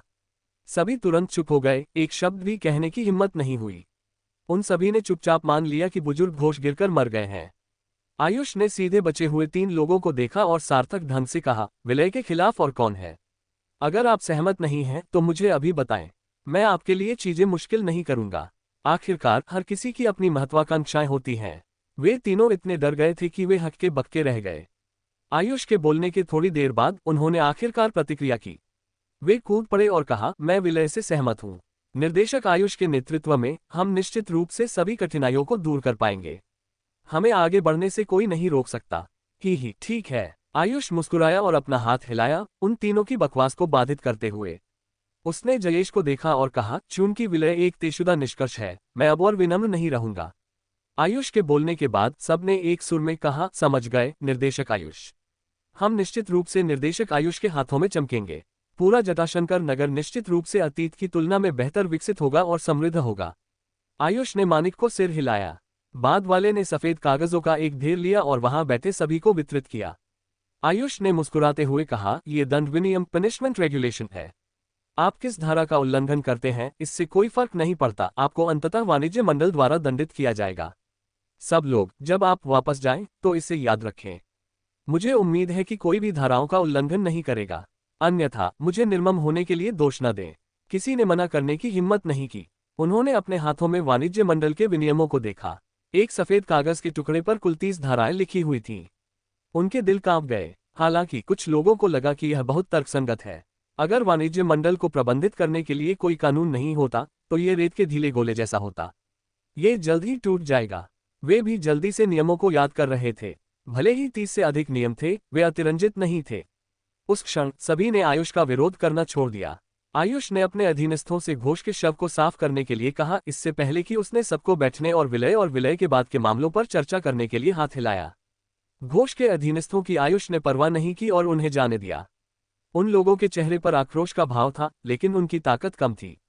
अगर वे अब आयुष से लड़ाई करते तो उन्हें कुछ नहीं मिलता। वे केवल परिवार के पास वापस जा सकते थे और योजनाएं बना सकते थे। इन लोगों ने खुद के बारे में अच्छा सोचा, लेकिन मीटिंग रूम छोड़ने के बाद कोई भी मानिक के सदन नहीं छोड़ सका। सारा दिन चली यह बैठक अभी भी खत्म नहीं हुई थी। विलय करना उतना सरल नहीं था जितना उन्होंने सोचा था। निपटने के लिए बहुत कुछ था। हर परिवार और समूह के अपने उद्योग थे। वाणिज्य मंडल में शामिल होने के बाद मुनाफे को कैसे विभाजित किया जाए, उद्योगों का वितरण कैसे हो, विलय के बाद विभिन्न परिवार समूहों के मुखिया और सीईओ का दर्जा क्या होगा, इन सब पर सभी को चर्चा और समाधान करना था। रात के 8 बजे आयुष ने देखा कि हर कोई अंतहीन बहस कर रहा है। वह उठे और उन्होंने परमजीत के परिवार और हेमा के परिवार के बीच हुए पूर्व समझौते के अनुसार हाथ हिलाया। सभी समूह वाणिज्य मंडल में शामिल होंगे और उनका प्रबंधन वाणिज्य मंडल द्वारा किया जाएगा। आपकी आय का 5% वाणिज्य मंडल को दिया जाएगा। हर परिवार के मुखिया या सीईओ के अपने पद हैं। हर व्यक्ति क्या संभालेगा, इसका विवरण भविष्य में आपकी क्षमता पर निर्भर करेगा। अब हम प्रत्येक नगर में शाखा अध्यक्षों और वाणिज्य मंडल के विभिन्न पदों का चयन शुरू करेंगे। क्या किसी को इस निर्णय पर कोई आपत्ति है? सबने एक दूसरे को देखा और फिर बैठक की मेज पर लगे खून के धब्बों को देखा। उन्होंने मन ही मन आह भरी। यदि वे असंतुष्ट भी थे तो भी किसी ने आपत्ति करने की हिम्मत नहीं की। वे सभी समझते थे कि आयुष के इस कठोर दबाव में आपत्ति करने का केवल एक ही परिणाम था। घनश्याम ने पहले ही सभी के लिए रास्ता साफ कर दिया था, हालांकि इसकी कीमत खूनी थी। इसी दिन आयुष ने जटाशंकर नगर के व्यापार जगत को सफलतापूर्वक एकीकृत कर लिया। वह निस्संदेह पूरे जटाशंकर नगर में सर्वोपरि व्यक्ति बन गया था। समूचा जटाशंकर नगर आयुष की गाथा का गुणगान कर रहा था। वह जटाशंकर नगर से उठा और उसने श्रुति परिवार, क्षितिज परिवार और शौर्य परिवार को नेस्तनाबूद कर दिया। उसने पाक निगम को भी जटाशंकर नगर से मिटा दिया। यहाँ तक कि परमजीत और हेमा परिवारों के दोनों मुखिया भी पद छोड़ चुके थे। कम समय में उसने एक विशाल उद्योग खड़ा कर दिया था। सबके अनुमान के अनुसार इसका बाजार मूल्य 200 अरब रुपये तक पहुंच चुका था। और यह एक रूढ़िवादी अनुमान था। यदि यह रूढ़िवादी नहीं होता तो ये 300 अरब रुपये या उससे अधिक तक भी पहुंच सकता था। हालांकि आयुष के बारे में सबसे भयानक बात उसका विशाल पारिवारिक व्यवसाय नहीं थी, बल्कि उसके अधीन दुर्दांत लोगों का समूह था।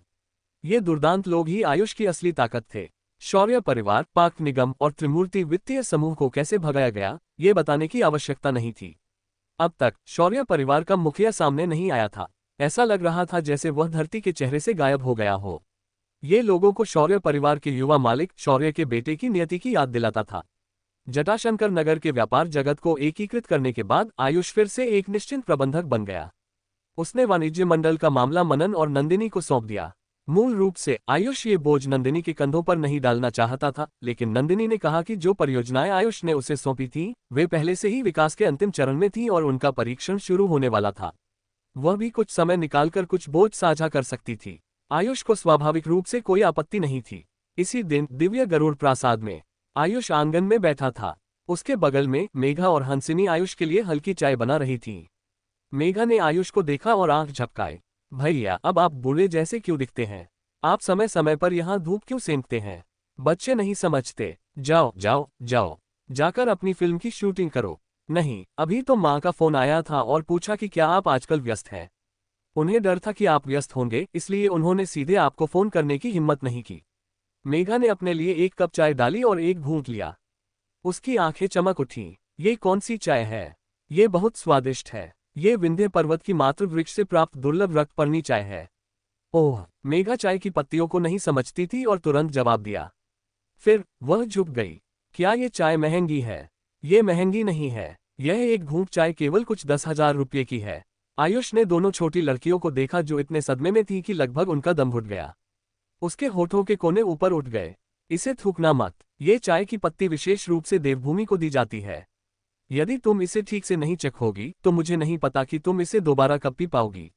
इन शब्दों ने दोनों लड़कियों को अचानक चाय निगलने पर मजबूर कर दिया। आयुष के शब्द अभी भी उनके कानों में गूंज रहे थे। इस चाय की कीमत केवल 10,000 रुपये थी। सुनो तो, क्या ये वह बात थी जो एक इंसान को कहनी चाहिए? आयुष ने अपनी बहन की नाराजगी भरी निगाह को देखा। माँ ने क्या कहा? उन्होंने हमसे वापस जाने को कहा। महावृत का जन्मदिन है। महावृत, जो उनके दादाजी के पिता थे, अपना 90वां जन्मदिन मना रहे थे।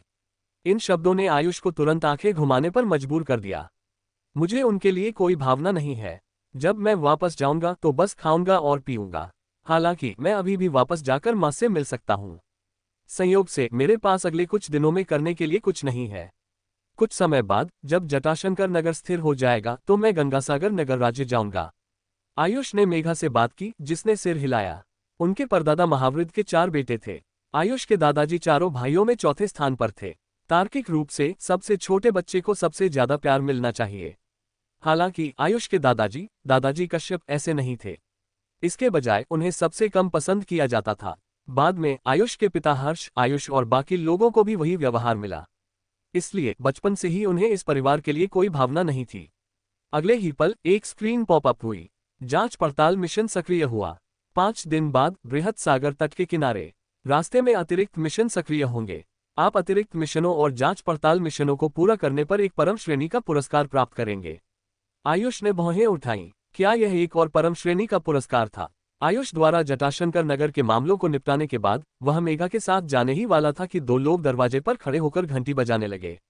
आयुष ने बाहर देखा। वे दैत्यराज और दैत्यप्ती थे। दरवाजा खोलने के बाद वे दोनों अंदर आए। क्या आप दोनों पश्चिम लौट रहे हैं? आयुष ने उन दोनों को बैठने का इशारा किया। दैत्यप्ती के बैठने के बाद उसने सिर हिलाया। चूंकि हमारा सौदा हो चुका है, हमें अब यहाँ रुकने की आवश्यकता नहीं है। हमें बस अपने अधीनस्थों को आने की आवश्यकता है। आपका क्या मतलब है कि इसकी आवश्यकता नहीं है? मुझे लगता है कि आप डर गए हैं। दैत्यराज ने दैत्यप्ती को देखा और उपहास किया। बाद वाला अचानक भड़क उठा और उसने दैत्यराज का गला पकड़ लिया। इस तरह तो तुम सचमुच पिटकर मर जाओगे। आयुष ने असहायता से दैत्यराज को देखा। इस व्यक्ति की तलवार तकनीकें बुरी नहीं थीं और उसकी निशानेबाजी सटीक थी। हालांकि उसे खुद को नियंत्रित करना नहीं आता था। ऐसा लगता था कि उसने कभी बड़ा नुकसान नहीं उठाया था। जैसे ही वह एक बार बड़ा नुकसान उठाएगा, सब ठीक हो जाएगा।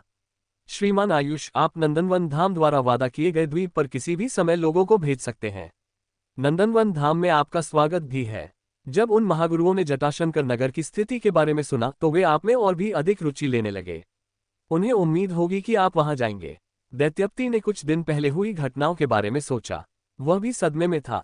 आखिरकार उस समय वह और दैत्यराज भी आयुष की टीम में थे। उन्होंने दृश्यों को देखा और आयुष के अधीन युवाओं के कौशल को घूरते रहे। इन युवाओं द्वारा प्रदर्शित शक्ति पहले से ही शीर्ष भाड़े के सैनिकों के बराबर थी। इसके अलावा उनके पास एक निर्णायक हत्या का भाव था। ऐसा नहीं होना चाहिए कि वे पहली बार ऐसी स्थिति का सामना कर रहे हों। दैत्यराज और दैत्यप्ति बहुत उत्सुक थे कि आयुष के पास ऐसी शक्ति क्यों थी। हालांकि वे ये भी जानते थे कि यह कुछ ऐसा नहीं था जिसके बारे में वे पूछ सकते थे। थोड़ी देर बात करने के बाद वे दोनों दिव्य गरुड़ प्रासाद से चले गए। आयुष ने हंसिनी को देखा। छोटी हंसिनी, हम कुछ दिनों के लिए घर जा रहे हैं। क्या तुम हमारे साथ पर्वतपुरा नगर वापस जाना चाहती हो? ठीक है, सामान बांध लो, हम थोड़ी देर में निकलेंगे। आयुष ने मनन को फोन किया। कुछ देर बाद एक राजसी रथ रोल्स रॉयस फैंटम विला संख्या 3 के प्रवेश द्वार पर आकर रुका। जब से दिव्य साम्राज्य जटाशंकर नगर में शीर्ष पर आया था, आयुष ने उच्च अधिकारियों के लिए राजसी रथों का एक जत्था खरीदा था। मनन, नंदिनी और कुछ अन्य उच्च अधिकारियों के पास भी कारें थीं। जहां तक इस पैसे की बात है, आयुष की राय में ये बस छोटी सी रकम थी। मनन ने उन्हें हवाई अड्डे तक पहुंचाया। उसने उन्हें देखा और कहा, निर्देशक आयुष, आपने जिन हेलीकॉप्टरों का ऑर्डर दिया था वे डिलीवरी के लिए तैयार हैं। हाँ, आयुष ने सिर हिलाया और एक तरफ चल दिया। उसने कुछ आइसक्रीम कोन खरीदे और मेघा और हंसिनी को सौंप दिए। फिर उसने एक मनन को दिया। बाद वाला एक पल के लिए हक्का बक्का रह गया, इससे पहले कि उसके चेहरे पर एक असहाय मुस्कान आ गई। उसे आइसक्रीम कोन खाए हुए कई साल हो गए थे, लेकिन उसने आयुष के उपहार को मना करने की हिम्मत नहीं की। उसने तुरंत इसे ले लिया। ठीक है, मैं जटाशंकर नगर तुम्हें सौंपता हूँ। आयुष ऐसा लग रहा था जैसे वह सब कुछ दूसरों पर छोड़ रहा है। फिर वह मेघा और हंसिनी को लेकर प्रतीक्षा कक्ष में चला गया। कुछ ही देर में विमान ने उड़ान भरी। उतरने के बाद पिता हर्ष और माता गौरी बाहर इंतजार कर रहे होंगे। पिताजी, माँ। जैसे ही मेघा बाहर निकली, उसने अपने माता पिता को देखा। वह तुरंत दौड़कर गई और कूद पड़ी। तुम पहले से काफी अच्छी दिख रही हो। पिताजी, माँ। आयुष भी पास आया। उसने एक तंग सूट पहना हुआ था और पूरे जोश में था। उसके बगल में हंसिनी ने भी मोहक ढंग से कहा, नमस्ते हर्ष अंकल और गौरी चाची। छोटी हंसिनी भी वापस आ गई। मेघा ने तुम्हें बहुत परेशान किया होगा। ये सब तुम्हारी वजह से है, पिता हर्ष और माता गौरी ने कहा। उन्होंने इस जोड़ी को बचपन से बड़ा होते देखा था, तो वे मेघा के स्वभाव को कैसे नहीं जानते थे। इतनी उम्र में भी उसका बच्चों जैसा स्वभाव था। हंसिनी भी बचपन से उसके साथ थी और उसकी रक्षा करती थी। जब हंसिनी ने ये सुना तो उसने अपने होंठ भींचे। ये सब उसकी वजह से कैसे था? ये तथ्य कि वह ऐसी उपलब्धियां हासिल कर सकती थी और मनोरंजन उद्योग में प्रसिद्ध हो सकती थी, ये सब आयुष और मेघा की वजह से था। वह मूर्ख नहीं थी। वह स्वाभाविक रूप से जानती थी कि अगर आयुष और मेघा नहीं होते तो वह अभी भी कला विद्यालय में एक छात्रा होती। वह मनोरंजन उद्योग में इतनी जल्दी कैसे प्रवेश कर पाती? चीजें इस तरह आसानी से नहीं होती। अरे, क्या हमारे परिवार ने कार बदल ली? मेघा ने चारों ओर देखा। क्या यह एक प्रेत है? आयुष अवाक रह गया। जब हंसिनी ने मेघा के शब्द सुने तो उसने लगभग एक मुंह खून थूक दिया। वह जल्दी से झुक गई और मेघा को देखा। मेघा, ये प्रेत कैसे है? यह एक फेटन है। ये शीर्ष स्तर का फेटन है। इसकी कीमत 20 लाख रुपये से अधिक है। जब मेघा ने ये सुना तो वह हक्का बक्का रह गई। फिर उसने फुसफुसाया, ये कार बहुत भ्रमित करने वाली है।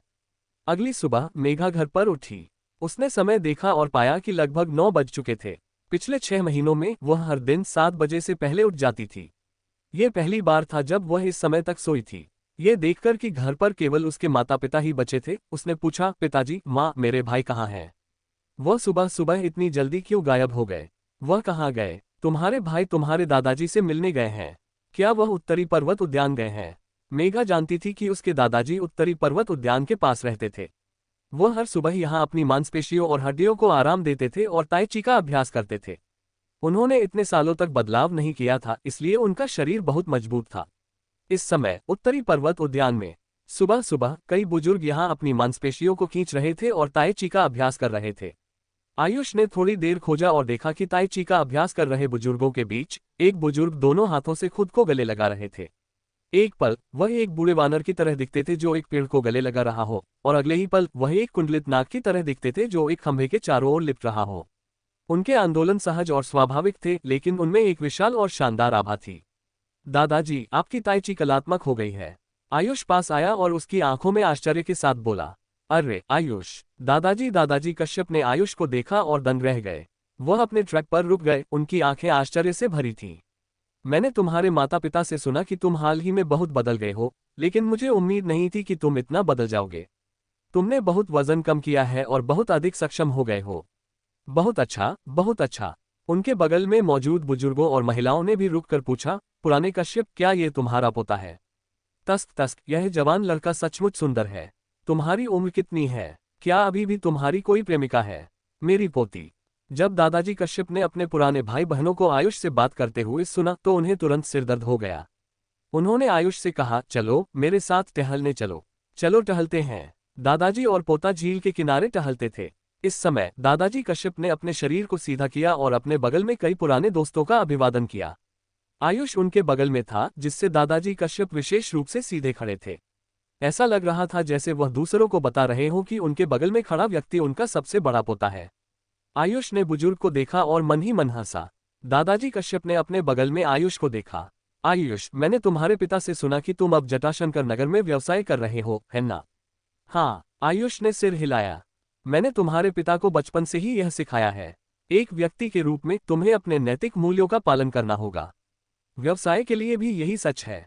जब बुजुर्ग बोल रहे थे तो वह अपनी जीवन भर की बुद्धिमत्ता देना चाहते थे। हालांकि अगले ही पल एक आवाज आई। चौथे दादाजी, मुझे लगता है कि आप ईमानदार और मूर्ख हैं।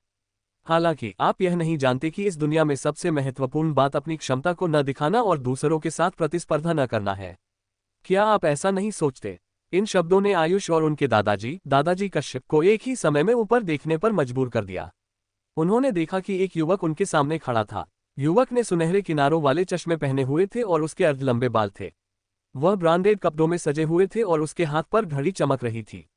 अन्य सामान भी थे, उनमें से कई में चमकीले हीरे जड़े हुए थे। उनमें से किसी एक की भी कीमत दसियों हजार रुपये थी। उसके बगल में कुछ युवक उपहास भरी अभिव्यक्तियों के साथ थे। उन्होंने आयुष को ऐसे देखा जैसे वे एक देहाती को देख रहे हो जो अभी अभी एक खाई से बाहर निकला हो। बेशक उनकी निगाहें भी नेतृत्व कर रहे युवक के तिरस्कार के कारण थीं। आयुष, तुम गंगासागर नगर राज्य से वापस आ गए हो। ये कैसा है? ऐसा लगता है कि तुम गंगासागर नगर राज्य में अच्छी तरह से रह रहे हो। नेतृत्व कर रहे युवक ने आयुष से बात करना जारी रखा। आयुष ने उसे देखा। ये व्यक्ति दूसरा कोई नहीं बल्कि दूसरे दादाजी का पोता सत्यनारायण था। वह आयुष के समान पीढ़ी का था, लेकिन उनकी परिस्थितियां बहुत अलग थीं। सत्यनारायण सोने के चम्मच के साथ मुंह में बड़ा हुआ था। उसके जन्म से कुछ साल पहले महावृत गांव के मुखिया बन गए थे। बाद में आयुष परिवार का विकास शुरू हुआ और सत्यनारायण पर्वतपुरा नगर में भी प्रसिद्ध था। हालांकि आयुष अलग था। उसके दादाजी के परिवार को प्यार नहीं मिला। आयुष और मेघा बचपन से ही गांव से बाहर चले गए थे और शहर में रहते थे। परिवार का सबसे अच्छा समय तब था जब पिता हर्ष कारखाने में कार्यशाला निदेशक थे। हालांकि उन्हें कारखाने के प्रबंधक के रूप में पदोन्नत किया गया और कुछ ही दिनों में उन्हें निकाल दिया गया। तब से आयुष के परिवार का जीवन थोड़ा अमीर परिवार से तनावपूर्ण में बदल गया। इस मामले का पूरे परिवार पर बहुत बड़ा प्रभाव पड़ा। दूसरों की नजरों में इस पदोन्नति और पदावनति को अत्यंत अजीब कहा जा सकता था, लेकिन आयुष को विवरण पता था। ठीक यही कारण था कि उसे परिवार के लिए कोई भावना नहीं थी। इस समय जब वह सत्यनारायण से मिला तो आयुष ने उसे देखा और सिर उठाया। क्या बात है? दादाजी के साथ मेरी बातचीत को बाधित करना तुम्हारी जगह नहीं है, है ना? मुझे उम्मीद नहीं थी कि दूसरे दादाजी के परिवार का पालन पोषण इतना ढीला होगा। आयुष, तुम्हें मुझे कलंकित करने की जरूरत नहीं है। अपनी जगह जानो। इसके अलावा क्या मैं गलत हूँ?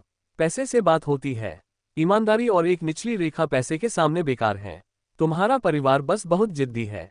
चौथे दादाजी वैसे ही हैं और तुम्हारे पिता भी। अब जब वे तुम्हें सौंप दिए गए हैं तो तुम्हारा परिवार वास्तव में।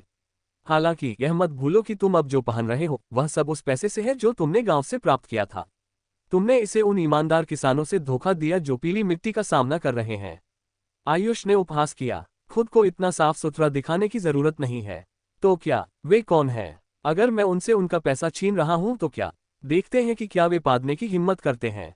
जब सत्यनारायण ने आयुष के शब्द सुने तो उसने बगल में थूक दिया। भाई सत्यनारायण, तुम उनसे इतनी बात क्यों कर रहे हो? हम उन्हें बताएंगे तो भी वे नहीं समझेंगे। हमें बाद में भाई वैभव से मिलना है, उसके बगल में एक युवक ने कहा।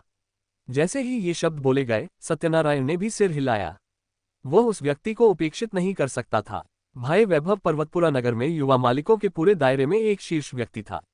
हाल ही में वह युवा मालिक धीरज के भी करीब हो गया था। युवा मालिक धीरज किस तरह का व्यक्ति था? वह एक ऐसा व्यक्ति था जो पर्वतपुरा नगर के उच्च अधिकारियों के साथ समान स्तर पर था। वह एक ऐसा व्यक्ति था जो लीला को सम्मान के साथ व्यवहार करने पर मजबूर कर सकता था। इसके अलावा उसने सुना कि युवा मालिक धीरज के पीछे एक और भी मजबूत व्यक्ति था। अगर वे भाई वैभव के माध्यम से युवा मालिक धीरज से जुड़ गए और युवा मालिक धीरज के पीछे के बड़े लोगों के संपर्क में आ गए तो वे बस ऊपर उठ जाएंगे। उस क्षण सत्यनारायण ने अपनी छाती की जेब से एक डिब्बा निकाला। चौथे दादाजी, मेरे दादाजी ने मुझे यह आपको देने के लिए कहा। कुछ दिनों में महावृद्ध का जन्मदिन है। उस समय कई लोग आएंगे जिनमें कुछ असाधारण स्थिति वाले लोग भी शामिल होंगे। मेरे दादाजी ने सोचा कि हमारे चौथे दादाजी का परिवार कोई सभ्य बधाई उपहार नहीं ला पाएगा, इसलिए उन्होंने मुझे यह आपको देने के लिए कहा। अंदर 100 साल पुरानी जड़ी है जिसकी कीमत 10 लाख रुपये से अधिक है। बस इसे महावृद्ध को बधाई उपहार के रूप में दें। बाहर वालों को आयुष परिवार को मजाक के रूप में न देखने दें। सत्यनारायण आयुष और उसके चौथे दादाजी के पास आया। फिर उसने अपने हाथ में डिब्बा उन्हें सौंप दिया। जब दादाजी कश्यप ने सत्यनारायण के शब्द सुने तो गुस्से से उनके मुंह के कोने कांप उठे। उनके मूल रूप से भूरे बाल तुरंत और भी सफेद हो गए और उनका शरीर कांप उठा। आयुष आगे बढ़ने ही वाला था कि दादाजी कश्यप ने उसे पकड़ लिया और सिर हिलाकर मना किया। दादाजी कश्यप ने आह भरी और जान लिया कि उनके दूसरे भाई सही थे। उन्होंने तुरंत अपना हाथ बढ़ाया। ठीक है, मेरे लिए तुम्हारे दादाजी को धन्यवाद देना। अगले ही पल सत्यनारायण ने अपनी पकड़ ढीली कर दी। लाल डिब्बा तुरंत जमीन पर गिर गया जिससे काफी धूल उड़ी। अरे चौथे दादाजी, मुझे देखिए, मैं वास्तव में लापरवाह था। मेरे कपड़े बहुत तंग हैं और मैं झुक नहीं सकता। मुझे आपको इसे खुद उठाने में परेशानी होगी। जैसे ही वह बोला, सत्यनारायण अपने होठों पर एक चिढ़ाने वाली मुस्कान के साथ पीछे की ओर चला गया। हालांकि उसने अभी 2 कदम ही उठाए थे कि पीछे से उसकी कमर पर एक लात पड़ी। लात ने लगभग सत्यनारायण की कमर तोड़ दी, जिससे वह बाहर उड़ गया और तुरंत जमीन पर गिर गया। उसके मूल रूप से चमकीले कपड़े धूल से ढक गए थे। जब उसके बगल के लोगों ने ये दृश्य देखा तो उनकी आंखें चौड़ी हो गईं। वे विश्वास नहीं कर पा रहे थे कि वे क्या देख रहे थे। इस गरीब बच्चे ने वास्तव में भाई सत्यनारायण को लात मारने की हिम्मत की। उस क्षण उनमें से एक सत्यनारायण की मदद के लिए गया जबकि अन्य 2 आयुष की ओर चले गए। कमीने, मुझे लगता है कि तुम जीने से थक चुके हो। इस समय सत्यनारायण ने भी अपनी कमर पकड़ रखी थी और खड़ा हो गया। उसने जलती हुई आंखों से आयुष को देखा। तुम किसका इंतजार कर रहे हो? उसे पीटो। सत्यनारायण के शब्दों के साथ दोनों युवक तुरंत आयुष की ओर चले गए। आयुष ने अपने शरीर को नीचे किया और एक युवक की थोड़ी के नीचे अपनी हथेली उठाई, उसे हवा में उड़ा दिया। इसने लगभग उसकी जबड़े की हड्डी तोड़ दी। फिर आयुष ने दूसरे आदमी को पेट में लात मारी और उसे हवा में उड़ा दिया। आदमी ने हवा में खून थूक दिया और जमीन पर गिर गया। वह कम सांस ले रहा था और अधिक बाहर निकाल रहा था। वह मरने की कगार पर लग रहा था। दूसरी ओर सत्यनारायण जब आयुष को इतना क्रूर देखा तो वह दंग रह गया। उसने अपने बगल में स्तब्ध युवक को खींचा। तुम किसका इंतजार कर रहे हो? भागो! हवा की एक तेज आवाज अचानक सुनाई दी। एक पत्थर सत्यनारायण के पैर में लगा जिससे वह जमीन पर गिर गया और लगातार रोने लगा। फिर उसने आयुष को देखा, उसकी आंखें डर से भरी थीं।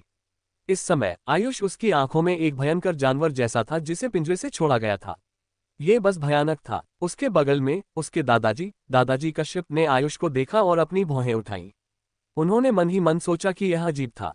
उन्होंने एक दूसरे को 6 महीने से नहीं देखा था। आयुष अलग क्यों था? दूसरों की नजरों में आयुष अभी भी पहले जैसा ही था। उसे बात करना या दूसरों पर ध्यान देना पसंद नहीं था। पहले की तुलना में वह अब थोड़ा अधिक सुंदर था। हालांकि दादाजी कश्यप की राय में आयुष अब केवल सुंदर नहीं था।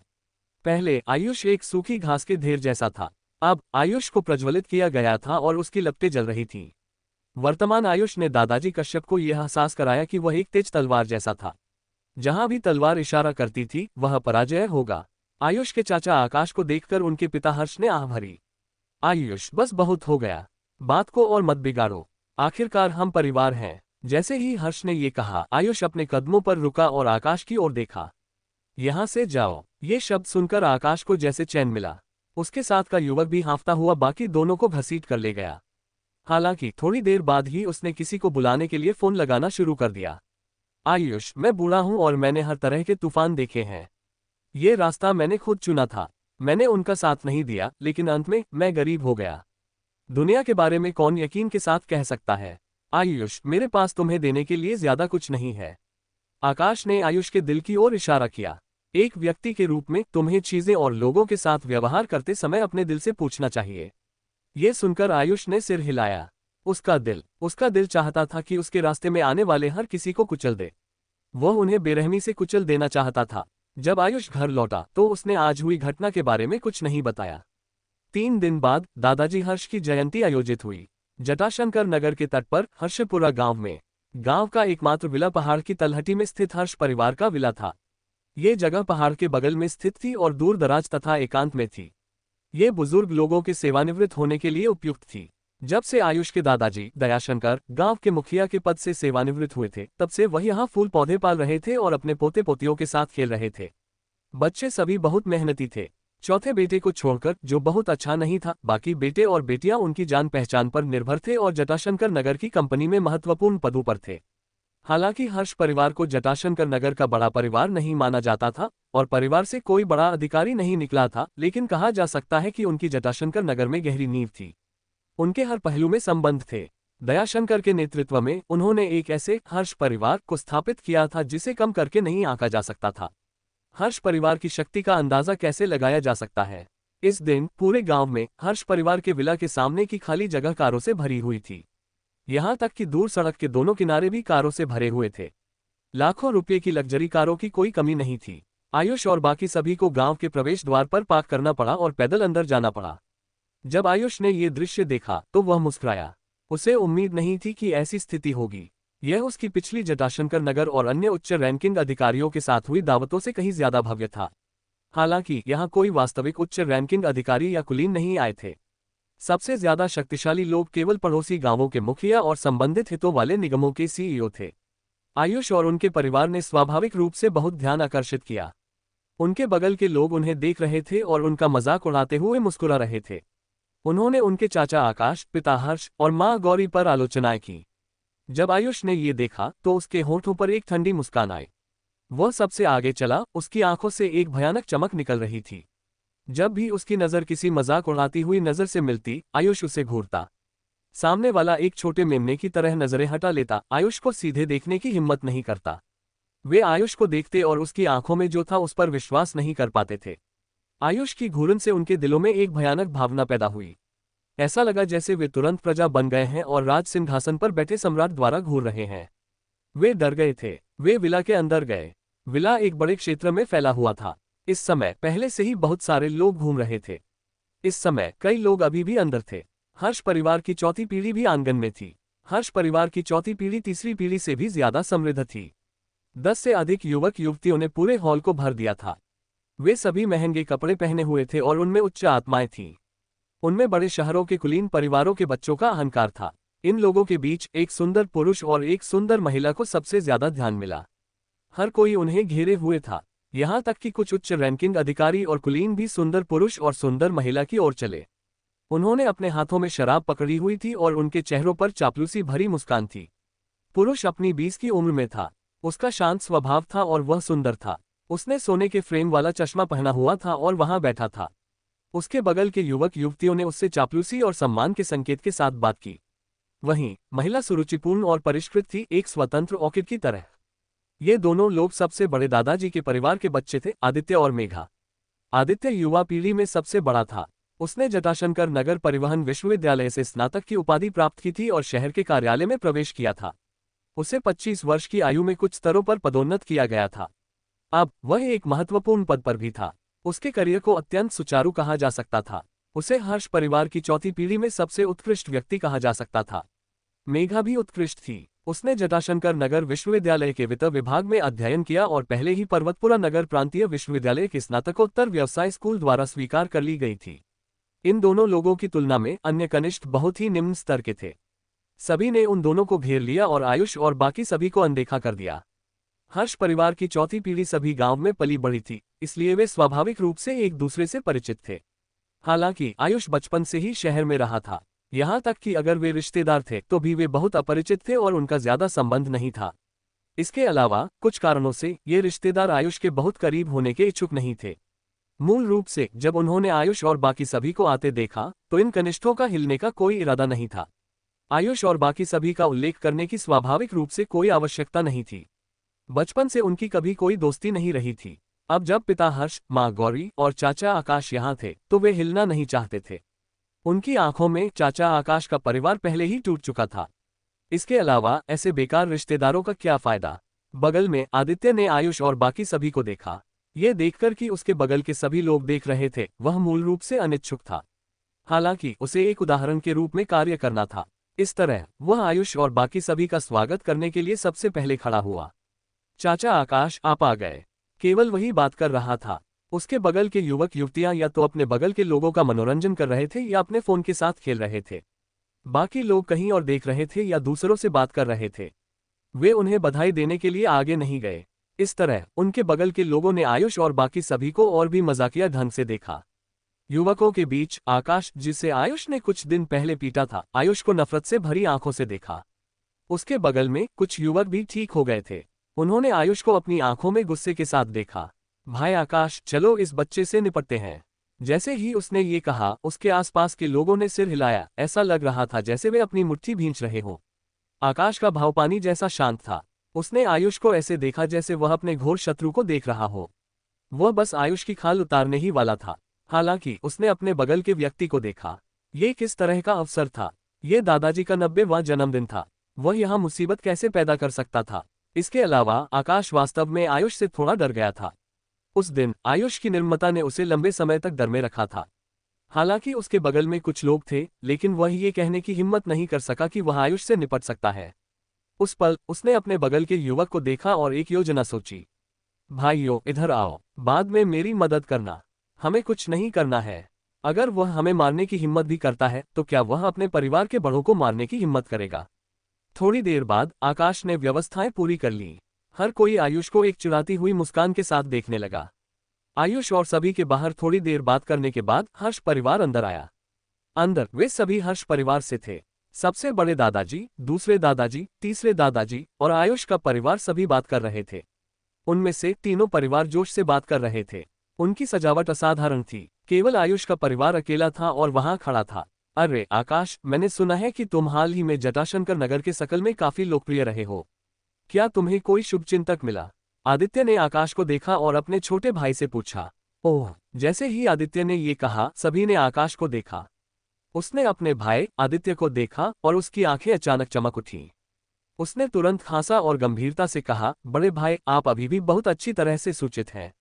मैं वास्तव में एक शुभचिंतक से जुड़ गया हूँ। कौन। कई बुजुर्ग उत्सुक थे। यहाँ तक कि आयुष के दादाजी, पिता हर्ष और माँ गौरी भी अजीब तरह से देख रहे थे। आकाश ने कहा, प्रमोद। प्रमोद। हर कोई हक्का बक्का रह गया। ये कौन था। केवल आदित्य ने अचानक माथे पर बल डाले और कहा, भाई प्रमोद। क्या वह युवा स्वामी धीरेन्द्र के अधीन लोकप्रिय व्यक्ति है। हाँ वही। आकाश ने सिर हिलाया। क्या ये प्रमोद नामक व्यक्ति बहुत शक्तिशाली है। आकाश की चाची ने उत्सुकता से पूछा। वह सिर्फ शक्तिशाली नहीं है। आदित्य ने आह भरी। वह हमारी ही उम्र का है। वह पहले से ही युवा स्वामी धीरेन्द्र के अधीन एक बड़ा नाम है। कहा जाता है कि युवा स्वामी धीरेन्द्र को पूरे जटाशंकर नगर में प्रभावशाली व्यक्ति बनने में ज्यादा समय नहीं लगेगा। मैंने सुना है कि उसके हाथों में एक दिव्य अमृत जल है। इसे पीने के बाद न सिर्फ वह ताज़ा महसूस करता है, बल्कि यह उसके शरीर की छिपी हुई बीमारियों को भी खत्म कर सकता है। यहाँ तक कि अफवाहें भी हैं कि इसे अक्सर पीने से उसकी उम्र बढ़ सकती है और यहाँ तक कि उसे फिर से जवान भी कर सकती है। हर कोई चौंक गया। यहाँ तक कि दादाजी के चेहरे के भाव भी थोड़े बदल गए। हालांकि सबसे बड़ी बहन मेघा ने अपना मुंह ढक लिया और ठहाका लगाया। उसने आदित्य को देखा। भाई, तुम मजाक कर रहे हो, है ना। उम्र बढ़ाने और जवानी फिर से लाने का क्या मतलब है। ऐसी दिव्य औषधि कैसे हो सकती है। ये सिर्फ एक अफवाह है। अगर वास्तव में ऐसी दिव्य औषधि होती तो क्या पूरी दुनिया में हंगामा नहीं होता। जैसे ही उसने बात पूरी की, आदित्य का चेहरा गहरा हो गया। फिर वह खांसा। तुम जो चाहो खा सकती हो, लेकिन बकवास नहीं कर सकती। हाँ बहन। आकाश का चेहरा गहरा हो गया। बहन, वे उच्च रैंकिंग अधिकारी और कुलीन मूर्ख नहीं हैं। शहर में भी प्रांत के उच्च रैंकिंग अधिकारी और कुलीन हजारों मील दूर से औषधि की तलाश कर रहे हैं। मैंने सुना है कि युवा स्वामी धीरेन्द्र के पास ये दिव्य अमृत जल ज्यादा नहीं है। इसे गंगासागर नगर राज्य के निर्देशक आयुष द्वारा वितरित किया गया था। एक दिन में सिर्फ 100 बोतलें होती हैं। प्रत्येक बोतल में 100 मिलीलीटर होता है। हालांकि किसी ने इसे उससे छीन लिया। क्या तुम जानती हो कि 100 मिलीलीटर की यह बोतल कितने में बिकती है? ये कितनी थी? उसके बगल के लोग कभी ऐसी बात नहीं सुने थे और उत्सुकता से पूछा। 2 करोड़ से ऊपर। सास। इन शब्दों ने तुरंत सभी को दहला दिया, जिससे उनकी आंखें चौड़ी हो गईं। वे विश्वास नहीं कर सकते थे कि उन्होंने क्या सुना था। 100 मिलीलीटर की बोतल की कीमत 2 करोड़ रुपये थी। दूसरे शब्दों में, ये प्रति ग्राम 20,000 रुपये के बराबर था। ये तो आकाश उच्च कीमतों में से एक आकाश उच्च कीमत थी। इसके अलावा इतनी आकाश उच्च कीमत के साथ भी आपूर्ति अभी भी मांग को पूरा नहीं कर सकती है। इसके अलावा आपको युवा स्वामी धीरेन्द्र से संबंधित होना होगा। सिर्फ अमीर और शक्तिशाली ही युवा स्वामी धीरेन्द्र से औषधि प्राप्त कर सकते हैं। अन्यथा युवा स्वामी धीरेन्द्र का ऐसा दर्जा कैसे हो सकता है? तुम अध्यक्ष ली को जानती हो, है ना? आकाश उत्साह से बोला। जब सभी ने अध्यक्ष ली का नाम सुना तो उन्होंने सिर हिलाया। उन्होंने अध्यक्ष ली की प्रतिष्ठा के बारे में कैसे नहीं सुना होगा? अध्यक्ष ली जटाशंकर नगर क्षेत्र में एक प्रभावशाली व्यक्ति थे। सतह पर उनकी संपत्ति पहले ही 1 अरब रुपये से अधिक हो चुकी थी। इसके अलावा उनका एक विस्तृत नेटवर्क था और निजी तौर पर कई संबंध थे। उन्हें एक स्थानीय दबंग कहा जा सकता था। उन्हें सिर हिलाते हुए देखकर आकाश ने अपनी पीठ सीधी की। अध्यक्ष ली युवा स्वामी धीरेन्द्र के सामने आज्ञाकारी और सम्मानपूर्ण है। वह जोर से सांस लेने की भी हिम्मत नहीं करते। मुझे बताओ, अगर वह दिव्य औषधि नकली है तो क्या उसका ऐसा प्रभाव होगा? क्या वे उच्च रैंकिंग अधिकारी और कुलीन मूर्ख हैं? इन कुछ शब्दों ने सभी को स्तब्ध कर दिया। उन्होंने तुरंत बात करना बंद कर दिया, सिर्फ उनके दिलों में गहन सदमा बचा था। उस पल कई बुजुर्गों ने आकाश को देखा, उनकी आंखें बस चमक रही थीं। उन सभी के चेहरों पर मुस्कान थी। आकाश, उस मामले में क्या तुम युवा स्वामी धीरेन्द्र के पसंदीदा प्रमोद से संपर्क साध पाए हो? प्रमोद से दोस्ती करने के लिए मैं पिछले 1 साल से हर सप्ताहांत उसके रेस्टोरेंट में खाना खाने जा रहा हूँ। समय समय पर मैं उसे टोस्ट करता हूँ, आकाश ने जारी रखा। कई बुजुर्गों ने स्वीकृति में सिर हिलाया। दूसरे दादाजी ने अपने पोते को राहत से देखा। भारत संबंधों का एक समाज था। संबंध बनाना विशेष रूप से महत्वपूर्ण था। अगर आप निकम्मे थे लेकिन आपके कई महत्वपूर्ण दोस्त थे तो आपका दर्जा स्वाभाविक रूप से बढ़ जाएगा। अगर वह प्रमोद जैसे युवा अभिजात वर्ग से दोस्ती कर सकता तो उसे अपने शेष जीवन के लिए अनंत लाभ होता। दुर्भाग्य से ये सब किसी के द्वारा नष्ट कर दिया गया, आकाश ने अचानक नफरत से कहा। जैसे ही उसने बात की, उसने आयुष को गुस्से से देखा, जो चाय पी रहा था। उस दिन मैंने आखिरकार भाई प्रमोद को खाने के लिए बाहर बुलाया। हालांकि उस सुबह मैं अपने चाचा आकाश को देखने गया था। मुझे डर था कि चाचा आकाश हर्ष परिवार को शर्मिंदा करेंगे, इसलिए मैंने उन्हें दादाजी के लिए तैयार किया गया अभिनंदन उपहार दिया। मेरा हाथ सिर्फ फिसल गया और अभिनंदन उपहार जमीन पर गिर गया, इसलिए आयुष ने मुझे पीटा। ये बस एक पिटाई थी। मेरे दोस्तों को भी पीटा गया था। उस दिन मैं मूल रूप से तैयार था और भाई प्रमोद से दोस्ती करने के लिए बैठक में जाने के लिए तैयार था। हालांकि मुझे इस तरह के मामले से देरी हुई। अंत में मुझे 5 मिनट देर हो गई। भाई प्रमोद मुड़े और चले गए। अगर आपको विश्वास नहीं है तो आप मेरे दोस्तों से पूछ सकते हैं। क्या छोटा आकाश जो कह रहा है वह सच है? दूसरे दादाजी ने कठोरता से पूछा। हाँ, उसके बगल के युवकों ने सिर हिलाया और उनकी आंखों में निराशा का निशान आया। उस दिन भाई प्रमोद खड़ा हुआ और चला गया। तब से भाई आकाश के प्रति उनका रवैया अचानक फीका पड़ गया और उन्होंने भाई आकाश को अनदेखा कर दिया। शायद भाई आकाश ने कुछ गलत किया। हालांकि उसने ऐसा कहा, लेकिन सभी असली कारण जानते थे। उसने क्या गलत किया? यह मामला आयुष की वजह से था। दूसरे दादाजी ने चाचा आकाश को देखा, उनकी आंखें गुस्से से भरी थीं। उन्हें पहले इसके बारे में नहीं पता था। उस दिन उन्हें डर था कि उनके चौथे भाई हर्ष परिवार को शर्मिंदा करेंगे और वह दादाजी के 90वें जन्मदिन पर कुछ अच्छा नहीं निकाल पाएंगे, इसलिए उन्होंने आकाश से उन्हें 100 साल पुरानी जड़ी बूटी देने के लिए कहा। वह अपने अभिनंदन उपहार को बहुत घटिया न बनाने के लिए तैयार थे। हालांकि अप्रत्याशित रूप से उनकी अच्छी नीयत थी। आकाश ने दौड़ भाग करने के लिए और भी मेहनत की। उसे बदले में क्या मिला? उसे बदले में पिटाई मिली। बदले में उसका रास्ता काट दिया गया। दूसरे दादाजी की नज़र तुरंत गहरी हो गई और दूसरी दादी इतनी गुस्से में थी कि उनके हाथ कांप उठे। वह प्रमोद था, गंगासागर नगर राज्य प्रांत की युवा पीढ़ी के शीर्ष शकल में एक व्यक्ति। अगर आकाश उसे चूक गया तो वह एक बड़ा अवसर चूक गया होगा। बगल में कुछ बुजुर्ग खुश थे। अरे चौथे चाचा, अपने बच्चे को देखो, वह कुछ भी सही नहीं कर सकता, सिर्फ सब कुछ बर्बाद करता है। हमारे बच्चे ज्यादा से ज्यादा खाते हैं, पीते हैं और मौज मस्ती करते हैं। हमने कभी गंभीर मामलों में देरी की है क्या? दूसरे चाचाजी सेकंड ग्रैंपा शर्मिंदा दिखे और उन्हें समझ नहीं आया कि क्या कहें। वह कैसे नहीं जानते कि अमन वैंग टियनशेंग का आरव चेन जिंग के लिए क्या मतलब था। वह तो एक तरह का पोषक था। अगर वह आरव का समर्थन करता तो आरव का रास्ता अब से कहीं अधिक सुगम हो जाता। मैं पहले ही कह चुका हूं कि परिवार के बच्चों में आरव, विप्लव, चेन फंग और रिया चेनयूक सबसे होनहार हैं। दूसरी चाची जी सेकंड ग्रैंडमा ने अचानक कहा।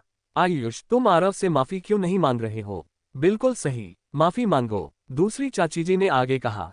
जल्दी माफी मांगो, एक चाचा ने आवाज दी। आयुष कई बुजुर्गों और अपने दूसरे चाचा जी की बेहद नाराज आंखों का सामना कर रहा था। इस बार किसी ने आयुष के लिए कोई निवेदन नहीं किया। कुछ लोग कुछ कहना चाहते थे पर हिचकिचाए।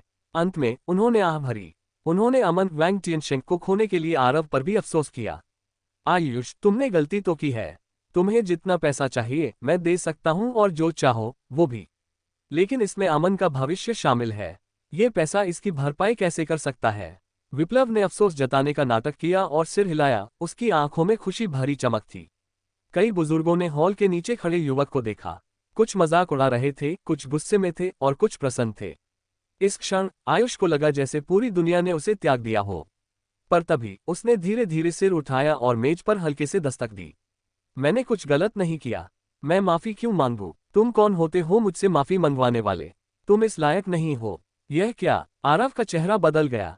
उसने उम्मीद नहीं की थी कि आयुष सबके सामने इस तरह बैरभाव दिखाएगा। जगह का माहौल तुरंत जम गया। उसकी दूसरी चाची जी और बाकी सब हैरान रह गए। उन्हें चौथे चाचा का परिवार को डांटने की आदत थी। उन्होंने सबके सामने किसी जूनियर को इस तरह डांटते हुए कब देखा था? आयुष, तुम अपने बुजुर्गों से ऐसे कैसे बात कर सकते हो? उसके दूसरे चाचा जी का चेहरा गुस्से से लाल हो गया और उन्होंने सख्ती से कहा। दूसरे चाचा जी, मैं आपका सम्मान करता हूं क्योंकि आप बुजुर्ग हैं। आयुष ने अपने हाथ पीछे किए और हैरान निगाहों को अनदेखा करते हुए ठंडे स्वर में कहा, लेकिन क्या महज अमन के लिए आप मुझे सिर झुकाने और माफी मांगने के लिए मजबूर करेंगे? मैं आपका पोता हूं और मेरे दादाजी आपके सगे भाई हैं। आप कहते रहते हैं कि हम रिश्तेदार हैं, लेकिन क्या रिश्तेदार और बुजुर्ग ऐसे होते हैं? क्या अमन ने आपसे मुझसे रिश्ते खत्म करने के लिए कहा है? क्या इसलिए आप हमें नहीं पहचानते? आयुष के शब्द बहुत तीखे थे। उसके दूसरे चाचा जी की चतुराई के बावजूद आरव इसे सह नहीं पाया। उसका चेहरा तुरंत पीला पड़ गया। उसकी दूसरी चाची जी ने घबराकर बात की। हमारे परिवार का यह मतलब नहीं है। और क्या मतलब हो सकता है? आयुष ठंडे स्वर में बोला। आपकी नजरों में अमन एक उपकारी हो सकता है और आपको उससे दोस्ती करने की जरूरत है, लेकिन वह आपका काम है। मेरा उससे क्या लेना देना है?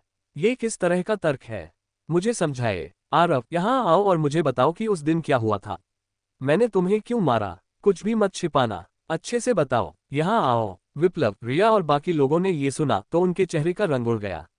उन्हें कभी उम्मीद नहीं थी कि पहले कमजोर और आसानी से धमकाया जाने वाला आयुष अपनी क्षमता का प्रदर्शन करेगा और उन्हें ठंडी नजरों से देखेगा। आरव गुस्से में था और उसे अफसोस भी था। उसे इस बात पर गुस्सा था कि आयुष ने अपने रिश्तेदारों की प्रतिष्ठा की परवाह नहीं की और सबके सामने दुश्मनी मोल ले ली। वहीं उसे इस बात का अफसोस था कि उसने यह बात जाहिर कर दी जिससे उसके पिता, माता और दादा दादी को शर्मिंदगी उठानी पड़ी। ऐसी कई बातें थीं जो सिर्फ की जा सकती थीं, कहीं नहीं जा सकती थीं। अमन के साथ चिपकने के लिए उसने अपने रिश्तेदारों की गरिमा को दांव पर लगा दिया था। अब वह जो भी कहता उसका कोई मतलब नहीं निकलता। इसके अलावा वह उस दिन उसने क्या किया था वह भी बता नहीं सकता था। अगर वह ऐसा करता तो हर कोई उसकी निंदा करता। ये जानना जरूरी था कि हालांकि चौथे दादाजी कान्ह का पक्ष नहीं लिया जाता था, पर वह फिर भी बुजुर्ग थे। अगर आरव ने वह बता दिया जो उसने किया था तो ये यकीनन कोई छोटी बात नहीं होगी। उस पल वह चुप था। आयुष के शब्दों का सामना करते हुए उसने हिलने की हिम्मत नहीं की।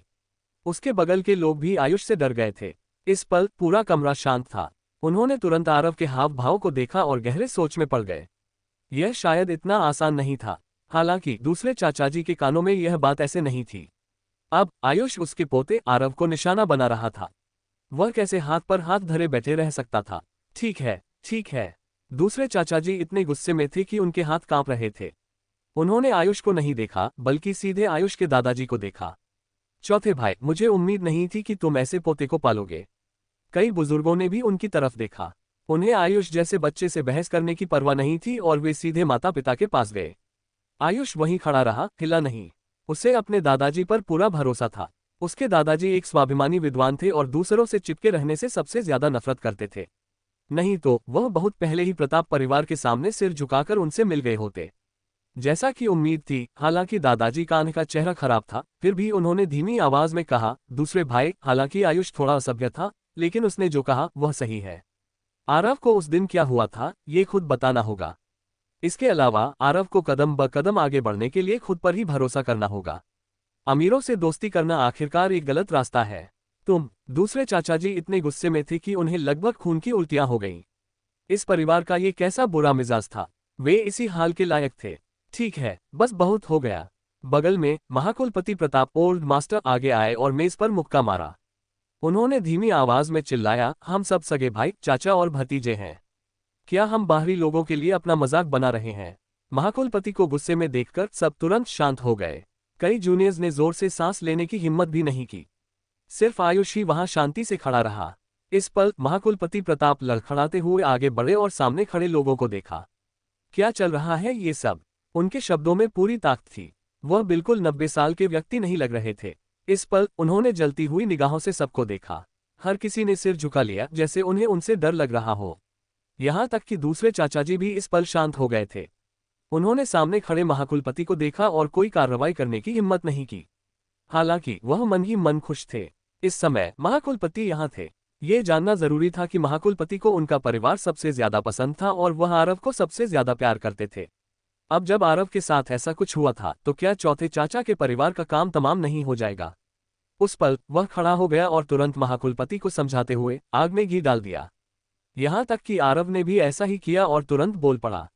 जब आयुष के दादाजी ने उन्हें इस तरह फ्रेम करते हुए सुना तो वह तुरंत बोल पड़े। जब आयुष के दादाजी ने अपनी बात पूरी की तो सब जान गए कि उस दिन क्या हुआ था। उन्होंने तुरंत आरव और बाकी लोगों को देखा और उनके हाव भाव बदल गए। यहां तक कि दूसरे चाचाजी ने भी इसकी उम्मीद नहीं की थी। आरव के माथे पर ठंडा पसीना आ गया और उसने ऊपर देखने की हिम्मत नहीं की। जब महाकुलपति ने ये सुना तो वह शुरू में अपने दूसरे भाई के परिवार का पक्ष लेने के लिए तैयार थे। अब उन्होंने कुछ नहीं कहा। उन्होंने तुरंत दूसरे चाचाजी को देखा। दूसरे भाई, पिताजी आप आगे बढ़िए। भविष्य में तुम्हें ये सब करने की जरूरत नहीं है। जो तुम मुझे दे सकते हो वह मुझे दो। अगर तुम कुछ नहीं देना चाहते तो भूल जाओ। अगर तुम आना चाहते हो तो आओ, अगर नहीं तो प्रताप परिवार से बाहर निकल जाओ। याद रखना, एक प्रताप परिवार कम हो या ज्यादा, इससे कोई फर्क नहीं पड़ता। मैं आज गुस्सा नहीं होना चाहता।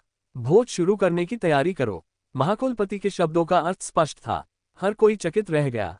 फिर उन्होंने चौथे दादाजी के परिवार को अत्यधिक मजाक के साथ देखा। महाकुलपति का पक्ष साफ हो चुका था। इस क्षण आयुष ने उनके शब्द सुने और चारों ओर देखा। उसने उपहास किया और उसके चेहरे पर एक ठंडी मुस्कान आई। आदेश के साथ सबने महाकुलपति को बधाई देना शुरू कर दिया। उत्तर पर्वत गांव के ग्राम प्रधान हेमंत की किंग महाकुलपति को बधाई देने आए हैं। मैं महाकुलपति को सौभाग्य और दीर्घायु की शुभकामनाएं देता हूं। अमृत ग्रुप के उपाध्यक्ष नमन लियू चेंगलाई महाकुलपति को जन्मदिन की शुभकामनाएं देने आए हैं।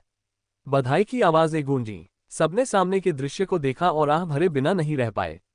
हालांकि महाकुलपति लंबे समय से ग्राम प्रधान के पद से सेवानिवृत्त हो चुके थे, लेकिन उनका प्रभाव कम नहीं हुआ था।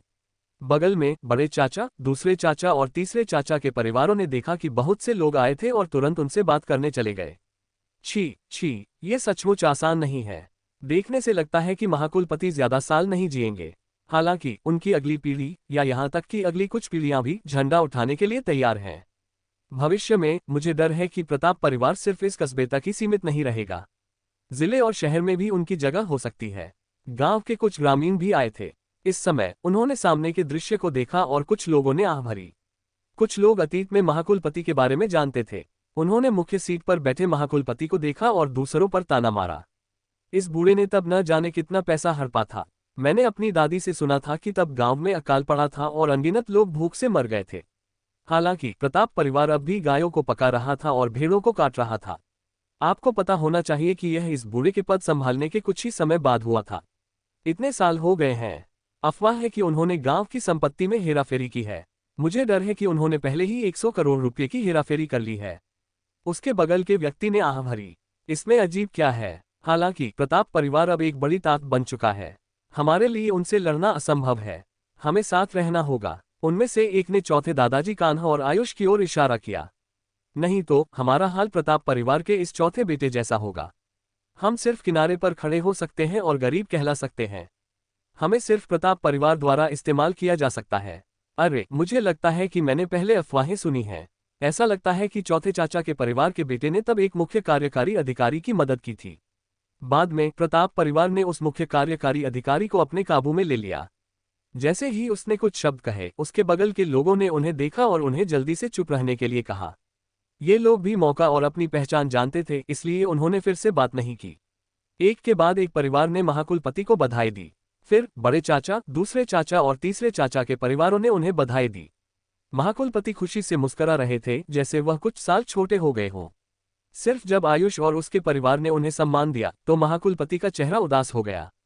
बगल के कुछ परिवार आयुष और बाकी लोगों को देख रहे थे और व्यंग्य कर रहे थे।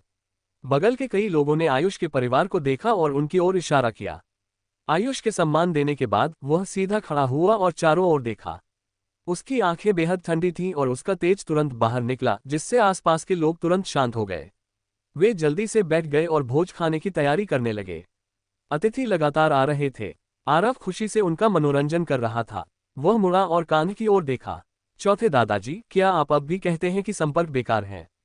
कान्ह ने इस दृश्य को देखा और आरव के सवालों का सामना करते हुए बहुत देर तक कुछ नहीं कहा। भोज अभी शुरू ही हुआ था। सभी, आज मेरा जन्मदिन मनाने के लिए आने के लिए धन्यवाद। मैं बहुत आभारी हूँ, लेकिन मैं पहले ही 90 साल का हो चुका हूँ। मैं और कितने साल जी सकता हूँ? महाकुलपति खड़े हुए और बोले। अगले ही पल मंच के नीचे से आवाजें आईं। वे शायद सोच रहे थे कि महाकुलपति ने ये क्यों कहा था और महाकुलपति अभी भी लंबे समय तक जी सकते हैं। महाकुलपति, मैं निश्चित रूप से आपके लिए दिव्य अमृत जल की भीख मांगने जाऊंगा। मैंने सुना है कि दिव्य अमृत जल में आपकी जवानी को फिर से जीवंत करने का प्रभाव होता है। महाकुलपति निश्चित रूप से 100 साल तक जिएंगे, आरव ने खड़े होकर जोर से कहा।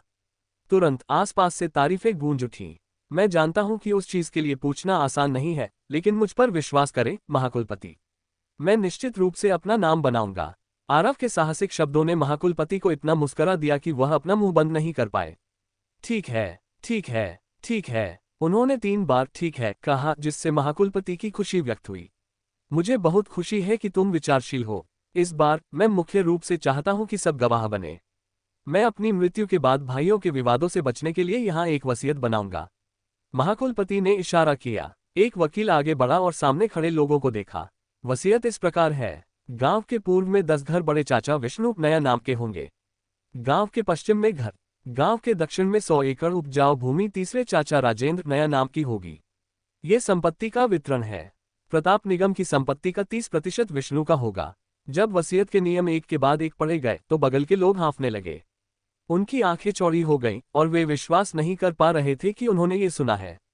वे सभी जानते थे कि प्रताप परिवार छोटा नहीं था और पिछले कुछ सालों में अच्छी तरह से विकसित हुआ था, लेकिन उन्हें इस हद तक विकसित होने की उम्मीद नहीं थी।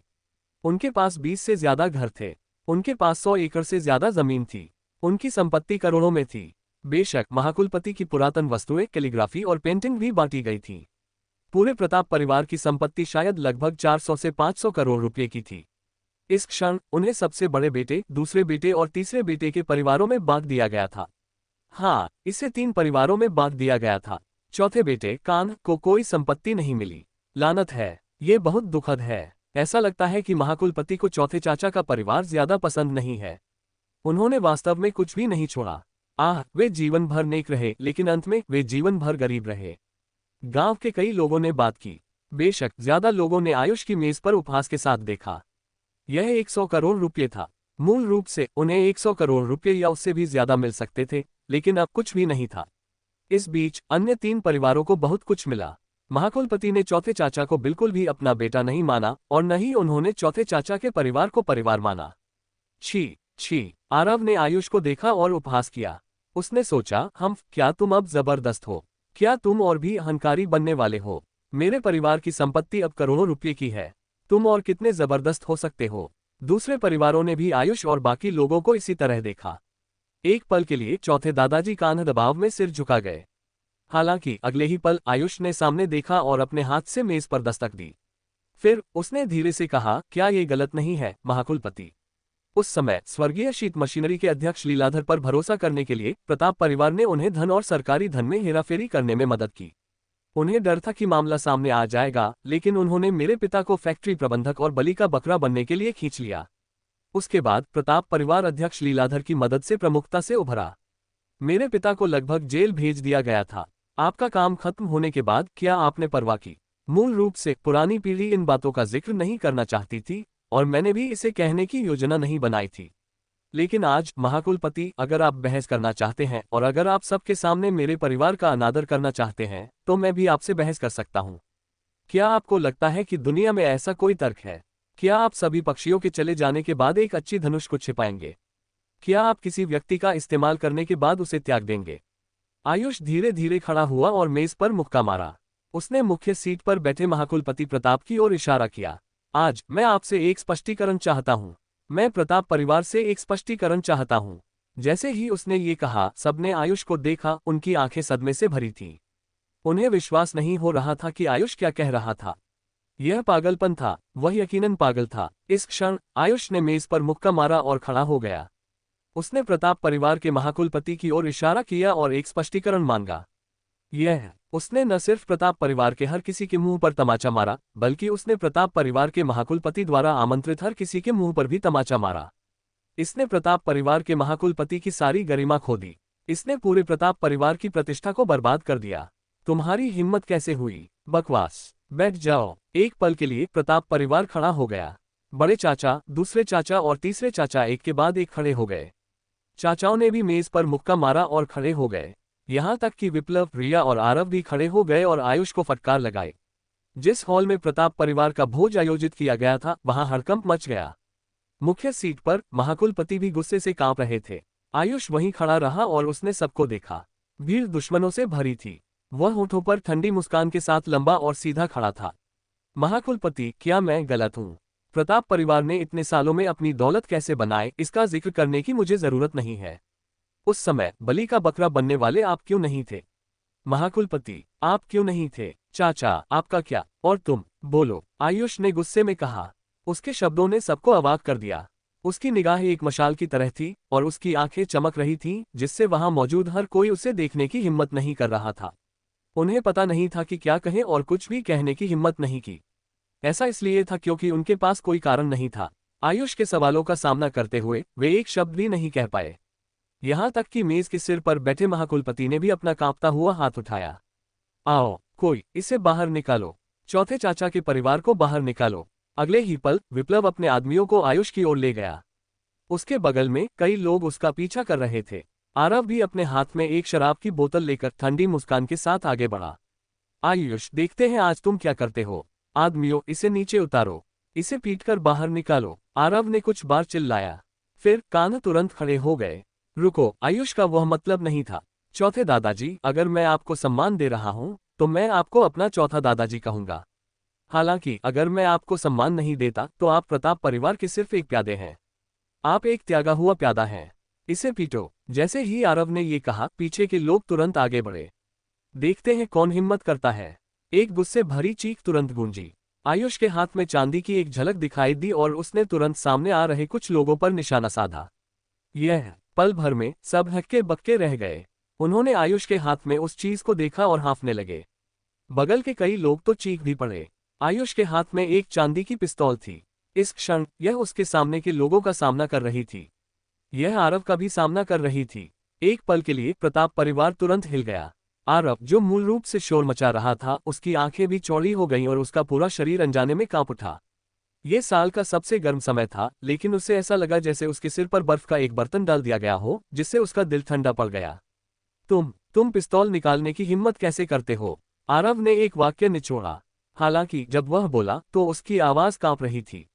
वहां मौजूद किसी ने भी उम्मीद नहीं की थी कि बातें इस हद तक बढ़ जाएंगी। आयुष का स्पष्टीकरण मांगने का तरीका वास्तव में उनकी कल्पना से परे था। आओ, कोई मुझे स्पष्टीकरण दो। जहां भी आयुष ने अपनी पिस्तौल तानी, सबने सिर झुका लिया, उसे देखने की हिम्मत नहीं की। अगले ही पल कुछ लोग बाहर से अंदर आए। हाँ, मुझे अफसोस है, मुझे अफसोस है। आज दूसरे प्रांतों के कुछ उच्च पदस्थ अधिकारी और कुलीन आए, इसलिए मुझे देर हो गई। अमन वैंगटियनशेंग प्रताप परिवार के महाकुलपति को बधाई देने आया है। व्यक्ति को देखने से पहले उन्होंने पहले उसकी आवाज सुनी। उनकी दिलकश आवाज ने सबको उनके प्रति अच्छा प्रभाव दिया। एक पतले बस कट वाले युवक ने सूट पहने कुछ मजबूत आदमियों के साथ अंदर प्रवेश किया। अमन वैंगटियनशेंग। सबने युवक को देखा। उनमें से कई ने उसका नाम सुना था और उनके चेहरे तुरंत बदल गए। ये कौन है? मुझे नहीं पता। हालांकि कई लोग अमन को जानते भी नहीं थे। इस क्षण उन्होंने अपने बगल के लोगों को देखा और पूछा, तुम इस व्यक्ति को नहीं जानते? यह अमन है। अमन युवराज धवल यंग मास्टर डांग होंगे के अधीन एक प्रसिद्ध व्यक्ति है। एक ही वाक्य में वे सब जान गए। उन्होंने युवराज धवल और बाकी लोगों के बारे में कैसे नहीं सुना होगा। वह पूरे यदुनगरी, शैलनगरी और यहाँ तक कि पड़ोसी प्रांतों में भी एक प्रसिद्ध व्यक्ति था। कहा जाता था कि वह निर्देशक आयुष के साथ अच्छे संबंध रखता था और उसके हाथों में दिव्य अमृत जल था। उस दिव्य अमृत जल में किसी की जवानी को फिर से जीवंत करने का प्रभाव था। उसका एक घूंट किसी के शरीर को जवान बना सकता था। पूर्वी भारत में वितरण के अधिकार युवराज धवल के हाथों में थे, इसलिए युवराज धवल को यदुनगरी, शैलनगरी और यहाँ तक कि आसपास के प्रांतों के उच्च पदस्थ अधिकारियों और कुलीनों का विशिष्ट अतिथि कहा जा सकता था। हर दिन अनगिनत लोग युवराज धवल से मिलने आते थे और उनसे संबंध बनाते थे ताकि वे उनके हाथों में दिव्य अमृत जल प्राप्त कर सकें। इसलिए जो लोग युवराज धवल के संपर्क में आए वे सभी शीर्ष व्यक्ति थे। यहाँ तक कि अब यदुनगरी का बॉस रमेश सियोन्यू ने भी युवराज धवल के ध्यान देने लायक नहीं था। कम समय में युवराज धवल ने अपने संपर्क फैलाए और प्रसिद्ध हो गए। जहां तक अमन की बात है, युवराज धवल के अधीनस्थ होने के नाते उसकी स्थिति का जिक्र करने की जरूरत नहीं थी। किसी ने उम्मीद नहीं की थी कि वह प्रताप परिवार के महाकुलपति को बधाई देने खुद आएगा। इस क्षण सब चकित थे। प्रताप परिवार की आरक्षित शक्ति उनके जानने से कहीं ज्यादा शक्तिशाली लग रही थी। आरव ने अमन को देखा। उसने उम्मीद नहीं की थी कि भाई अमन, जिसने उसे नजरअंदाज कर दिया था, खुद आएगा। वह तुरंत तेजी से आगे बढ़ा। भाई अमन, अरे तुम कौन हो? तुम वही आरव? हाँ हाँ हाँ, आरव आरव। अमन का दिल धड़क उठा। क्या तुम प्रताप परिवार से हो? बिल्कुल सही भाई अमन, मैं प्रताप परिवार से हूँ। तुम? अमन का चेहरा बदल गया। तो भाई आरव, तुम प्रताप परिवार से हो? तुम्हें पहले बताना चाहिए था। मुझे अब भी तुम्हें एक जाम पेश करना है। मैंने पहले तुम्हारा अपमान किया है। भविष्य में मैं व्यक्तिगत रूप से तुमसे माफी मांगूंगा। इस क्षण वह लगभग रो पड़ा। लानत है, वह प्रताप परिवार का एक सदस्य था। उसने पहले क्यों नहीं बताया? दूसरे शायद न जानते हो, लेकिन अमन कैसे नहीं जानता होगा। आरव का पारिवारिक नाम वही था जो गंगासागर नगर राज्य से निर्देशक आयुष का था। एक पल के लिए उसे शक होने लगा कि आरव कमजोर होने का नाटक कर रहा था। अमन के उत्साह से आरव भी अचंभित था। उसने तुरंत महाकुलपति को देखा और मन ही मन सोचा, क्या महाकुलपति इतने सम्मानित हैं? अगले ही पल उसने इस प्रतिष्ठा का लाभ उठाया और अमन के कंधे पर थपथपाया। भाई अमन, हम आपसे भाई हैं। हम किसी भी बारे में बात कर सकते हैं। फिर उसने अमन के पीछे खड़े मजबूत आदमियों को देखा और कहा, भाई अमन, आज मेरे महाकुलपति का जन्मदिन और एक उत्सव का दिन था, लेकिन किसी ने मुसीबत खड़ी कर दी। कौन? ये सुनकर अमन चकित रह गया। ये कैसे हो सकता है? युवराज धवल दूसरे प्रांतों के कुछ बड़े लोगों से मिल रहे थे। इस तरह उन्होंने उसे पहले माफी मांगने और रास्ता खोजने के लिए कहा था। वह ऐसी बात को कैसे होने दे सकता था?